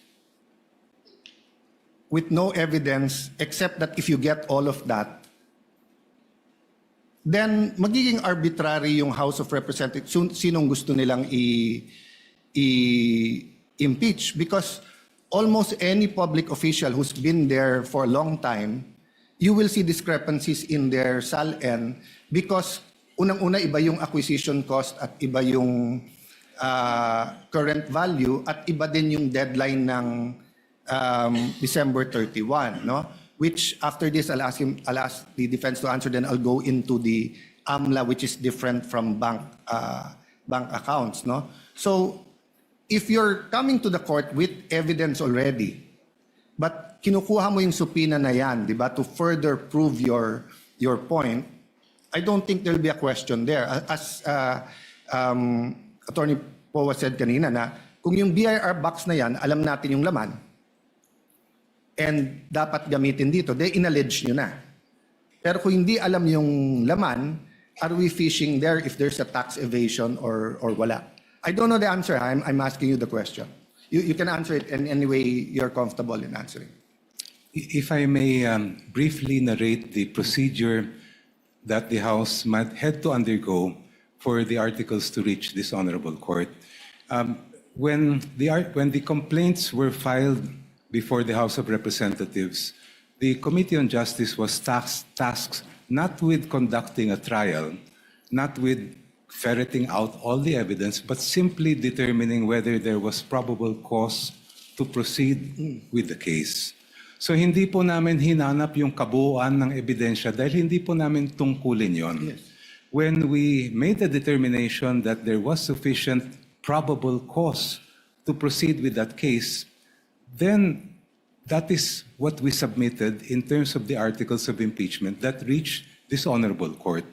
Ngayon, syempre po, just like a preliminary investigation conducted by a prosecutor, ang hawak lang po niyang ebidensya, ang titingnan lang po niya ay kung merong probable cause. Not all the evidence yet is before that prosecutor because wala pa pong trial. The presentation of evidence, even the subpoena or compulsion to present evidence will only happen when the trial takes place. And yung tinutukoy po ninyong fishing expedition, yun ay maaring sabihin natin nangyari kung only if the party requesting the evidence or documents ay nagbabakasakali lang. Baka may makuha tayo dito. In our case, I have to disagree that there was any sort of fishing expedition because based on what the Committee on Justice and later the plenary of the House found was sufficient, there was enough cause to proceed with the I'll case. go to probable cause, but yung sinabi mo, baka sakaling may makukuha dito. You said hindi ganon. So anong makukuha natin if we grant all the subpoenas you're requesting? The evidentiary facts, Your Honor, that were not yet, hindi pa nakita ng House nung ang ginagawa lang po namin ay determinahin ang probable cause. So nagbabaka sakali din? Hindi po. No, kasi you said... Because there is basis for requesting for the So bank what will you records. see? You still don't know what you'll see?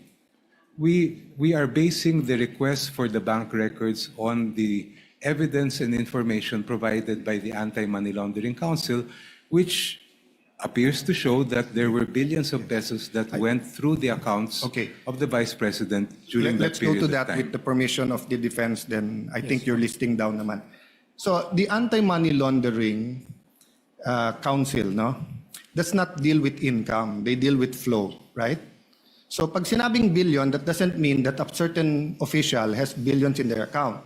So meaning if I have 1 million pesos deposit on January 1, and then on January 5, I take it out and put it in time deposit for 1 month, and 1 month later it comes out with 2% time deposit, hindi na 1 million yon. 1 million in, 1 million out, 2 million, 1 million in the time deposit, 3 million.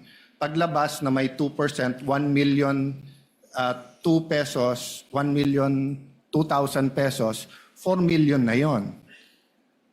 So hindi evidentiary yun, speculation sa ikot ng pera. Meaning, all I have to do is find someone with a bank account and give them a long enough period, and I will say that they have hundreds of millions or billions. Precisely, Your Honor, that is why we want the bank records to be produced. Because, as you mentioned, the only reports submitted by the Anti-Money Laundering Council pertain to covered and suspicious transaction reports. They do not show us the exact balances that were contained And in those bank accounts. And it is only the bank records that will provide that information. Agree. And it's suspicion. When you say suspicion, that does mean necessarily suspicion that it's attached to a AMLA crime, but it could be suspicious meaning 6 months walang gumagalaw, biglang everyday ngayon gumalaw. Di ba? Yun yung definition ng part ng definition ng AMLA. But if you cannot connect AMLA and the bank accounts, that's precisely what the defense and other people are saying. Aren't you nga fishing between the three? Fishing means hindi mo pa hawak, so you're trying to get a fish, in this case, a very big fish. Di ba? So, pag sinabing hindi fishing expedition, meron ka ng ebidensya, but you want to prove that in court, and you need that to prove it, but you know what to prove already. If we bring Your Honor's logic to its conclusion, that would mean that the Committee on Justice would have to conduct a full-blown trial, get all the evidence at that level, so that we do not have to fish anymore when we get to this court. When that is not the contemplation of the procedure for impeachment under the Constitution. I won't argue what the what the House. With the permission of the gentleman of the floor, Senator Cayetano, Last 2 questions. thank you very much. So, Senator Escudero, myself, we were in the Estrada and Arroyo impeachment. It's harder to impeach a president than a vice president. Di ba? But whether it was accounts, anong laman, property, kotse, we did our homework. So it's not my place to tell you did or not. Kaya nga tinatanong ko, may ebidensya ba o wala? Or is it a fishing expedition or not? But as I said a while ago, I won't argue. So I have one last question after that, but I'll go first to the defense. In the context of what I asked, no? Between those two examples, eto salin mo, eto income mo, malaki salin mo, we can agree it's unexplained. Kasi nga, you need to explain it further. But is it automatically ill-gotten wealth? No, Your Honor. So if it's not automatically ill-gotten wealth, in your view, I mean, I read this from your, maybe you can just restate, why is it a fishing expedition? Opo. Your Honor, because precisely, yun pong sinasabi nila na unexplained wealth, they were basing it for 20 years, for one. No? Pangalawa, they couldn't pinpoint exactly bakit mo nasabing may unexplained. Alin dito sa properties yun unexplained. No? Third, and if I may elaborate from our memo, if you look at the articles of impeachment, it presupposes that the Vice President earned 30 million over a span of 20 years. Yes, they did not think about the Vice President not being in public office from 2013 to 2016. They didn't think about the income that could have been generated by being married to a lawyer who had his own law office. So to us, it was basically a conjecture, speculation, conclusion of law and fact to say, biglang, uy, may unexplained wealth po dito. No? That's basically our point. And then secondly, the decision earlier, it was mentioned by distinguished opposing counsel, decision rests upon this court to determine kung meron ng unexplained wealth. I disagree with that. The ultimate decision rests upon this court, that is true. But the initial decision rests with the person accusing, di ba? Pero nung nag-accuse yung tao sa Sabalian Cabrera complaints, wala man lang nakasulat po doon.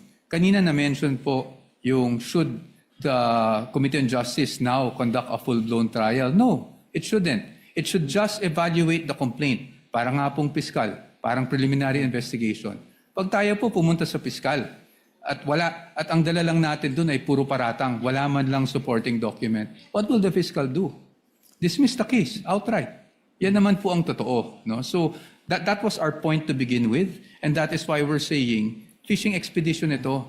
Kasi hindi mo man lang ma-pinpoint kung anong transaction yung sinasabi mong nag-amass ang Vice President natin. Anong taon na nag-amass yung Vice President natin ng ill-gotten wealth or unexplained wealth.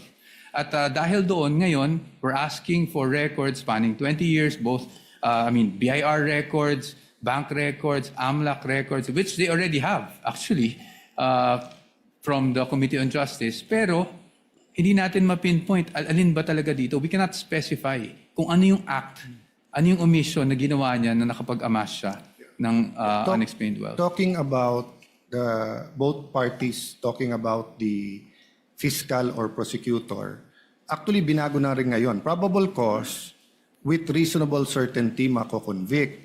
So meaning you go to the fiscal's office that you point out ano yung crime, sino yung gumawa ng crime, and yung preliminary evidence mo might not be enough to convict at that time, but enough to say na hindi lang to marites. So if I go to the fiscal's office or ombudsman saying this senator has 150 million in SALN, 10 years ago it was 50 million, therefore it's ill-gotten wealth, and then wala pa akong ibang dala except yung magkano sweldo dito, I doubt the fiscal will file that case. But if I tell the fiscal that he has 2 cars in his SALN, but eto, I see him using 4, then give him the opportunity. But I can subpoena the LTO. Na kanino ba yung plate number na yan? Baka namang nasa kapatid talaga niya, no? But the last set of questions, I'll just ask it once, no? So I think everyone understands naman the subpoena regarding the Vice President. The issue was really the dates and how specific or hindi. Actually 2 questions. The corporations, do you not have to pierce the corporate veil, considering there's no allegations in the articles that these companies were used to amass ill-gotten wealth? In fact, I haven't read everything, but so far sa binasa ko, is hindi kumikita tong mga kumpanya na to, because there's a Supreme Court decision that if it's a joint account, may rights din yung isa.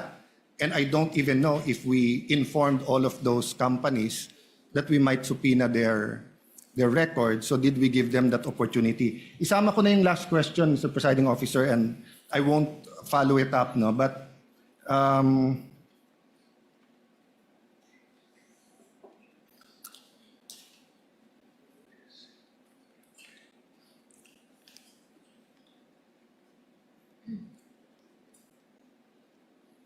yeah, the question was, because a law student asked me, Sir, bakit dinala yung box dito sa Senate? Ba't na lang hindi nila binuksan sa House? So sinagot ko sa kanila, ano ba turo ng professor nyo? Sir, hindi naman nakalagay impeachment trial in cases of impeachment. So the House was actually empowered to open the box there. So I just wanna know the position of both parties kasi nahihiwagaan ako sa box na yon. Si Neil dinala dito, ibabalik sa inyo, then magsusupina tayo. But dun sa graduate na yung nagtanong sa akin nun, they discussed it daw in class, and their professor and their class, ang consensus is that the House could have opened it because the wording in the is it the BIR case or the bank accounts? No, bank accounts ata, yung in cases of impeachment yung nakalagay dun sa sa Bank batas. accounts. Secrecy of bank deposits. Yes. So ang question niya, let me rephrase, is that, did you do that there? Kasi if you did that there, hawak nyo na ngayon. Hindi na namin problema sana. No? So those two questions lang regarding do you think nag-comply yung requirements dun sa companies, and should we give notice to the companies? And secondly, about bank account, could you have opened it already in the House? Yung BIR din ba? Counsel for the panel of prosecutors may respond. Thereafter, counsel for respondents. Thank you, Your Honor. Presiding And we would Officer. like to thank Counsel, thank you very Senator much. Judge Thank you, Allen for his Senator interjections. If Your Honor, please, the doctrine of piercing the corporate veil applies when we are determining liability of the company or corporation involved. In this particular case, that doctrine has no application at all. We are asking for those records to be produced so that we can determine the extent of participation of the Vice President, as she herself had admitted those business interests in her salens. Kaya po namin hinihingi po yun. Kasi sa tingin po namin ay wala pong aplikasyon ang piercing the corporate veil. Second, as far as opening the box is concerned, while it is true that under Republic Act 1405, there's no qualification that impeachment trial lang po ang pwede. As I understand it, it was the better judgment of the committee out of sheer discretion and prudence not to, because at that time we were already being bombarded with petitions left and right seeking to restrain our proceedings. And we felt that it would be more prudent to bring the matter to this honorable court. Thank you. Your Honor. Counsel for the respondent. On the first point, Your Honors, on piercing of the corporate veil, para sa amin, pwede lang naman under jurisprudence mag-pierce ng corporate veil. Ibig sabihin, kasi separate and distinct personality mga korporasyon, you can pierce that veil if there's an allegation of fraud. And in this case, wala naman pong allegation ng fraud. Pangalawa, kung totoo po na talagang hinahanap lang po ng kinakagalang-galang na prosecution ay tungkol dun sa divestment issue, then they will not need the tax records, the bank records, or even the AMLAC records of these companies because all they need would be the GIS. The General Information Sheet would show you exactly the extent of the interest of the stockholders, hindi po ba? Pangalawa, pagdating naman po dun sa what's our position, pagdating sa bank secrecy and the exception on cases of impeachment. Sa aming pananaw, at the committee level, meaning Committee on Justice, ay hindi pa po applicable yung exception na ito. And we are holding on to the ruling of Marquez versus Ombudsman or Desierto, I believe, no? Wherein it was said na pagdating sa preliminary investigation, hindi pa po applicable yung mga exceptions under the Bank Secrecy Act, and there has to be a pending case before such bank documents are in fact subpoenaed. That is our position, Your Honors. Thank you, counsels for the parties. Chair will now make a ruling, but prior to that ruling, Chair would like to inquire very, very briefly from the counsels. First, for the counsel for respondent, may the court know when the respondent was married to her spouse and what is the property regime governing their marriage? Your Honor, I believe they were married, but let me just check the facts just to be sure, but I think it was 2007. 2007, Your Honor. Can I get back to you on the specific date for that? The date would not be necessary because 2007 would mean they would be covered under the family code. So may the Yes, Your Honor. chair ask, what is the property regime governing their marriage? As far as I know, there are no property regime arrangements or prenup. That's why, Your Honor, I would assume it would be the default property regime, which would be The absolute community of property. Thank you, counsel. Chair will now make its ruling. The impeachment court will now resolve the prosecution's renewed request for the issuance of subpoena ducis tecum dated July 6, 2026. You may seat, counsels. Directed to the concerned banking institutions and Anti-Money Laundering Council. The court begins with the standards governing the issuance of subpoena ducis tecum. These are set forth in Section 3, Rule 21 of the Rules of Court, which provides, among others, that in the case of a subpoena ducis tecum, it shall contain a reasonable description of the books, documents, or things demanded, which must appear to the court as prima facie relevant. Settled jurisprudence has affirmed and clarified these requirements in the 2021 case of Republic versus Sandigan Bayan, dated 2/15/21, where the Supreme Court stated, quote, a subpoena ducis tecum may be issued if the tests of relevancy and definiteness are satisfied. The court must ensure that, number one, the books, documents, or other things requested must appear prima facie relevant to the issue, subject of the controversy, the test of relevancy. And number two, such books must be reasonably described by the parties to be readily identified, the test of definiteness. In the case of BSB Group Inc. versus Go, GR number 168644, the court stated that evidence is relevant when it bears such a direct relation to the fact in issue as to induce a belief in its existence or non-existence, and when it relates to a collateral fact from which the existence or non-existence of the principal fact may logically be inferred. These requirements are intended to ensure that the subpoena is not used, as mentioned earlier and discussed earlier, as a tool for a fishing expedition as held in Apostol versus Lubingan Rafael, GR number 260640, dated October 1, 2025. We are also aware of the ruling of the Supreme Court in HC Libenau versus Philippine National Oil Company, GR number L13463, quote, a general inquisitorial examination of all the books, papers, and documents of an adversary conducted with a view to ascertain whether something of value may or may not show up will not be enforced.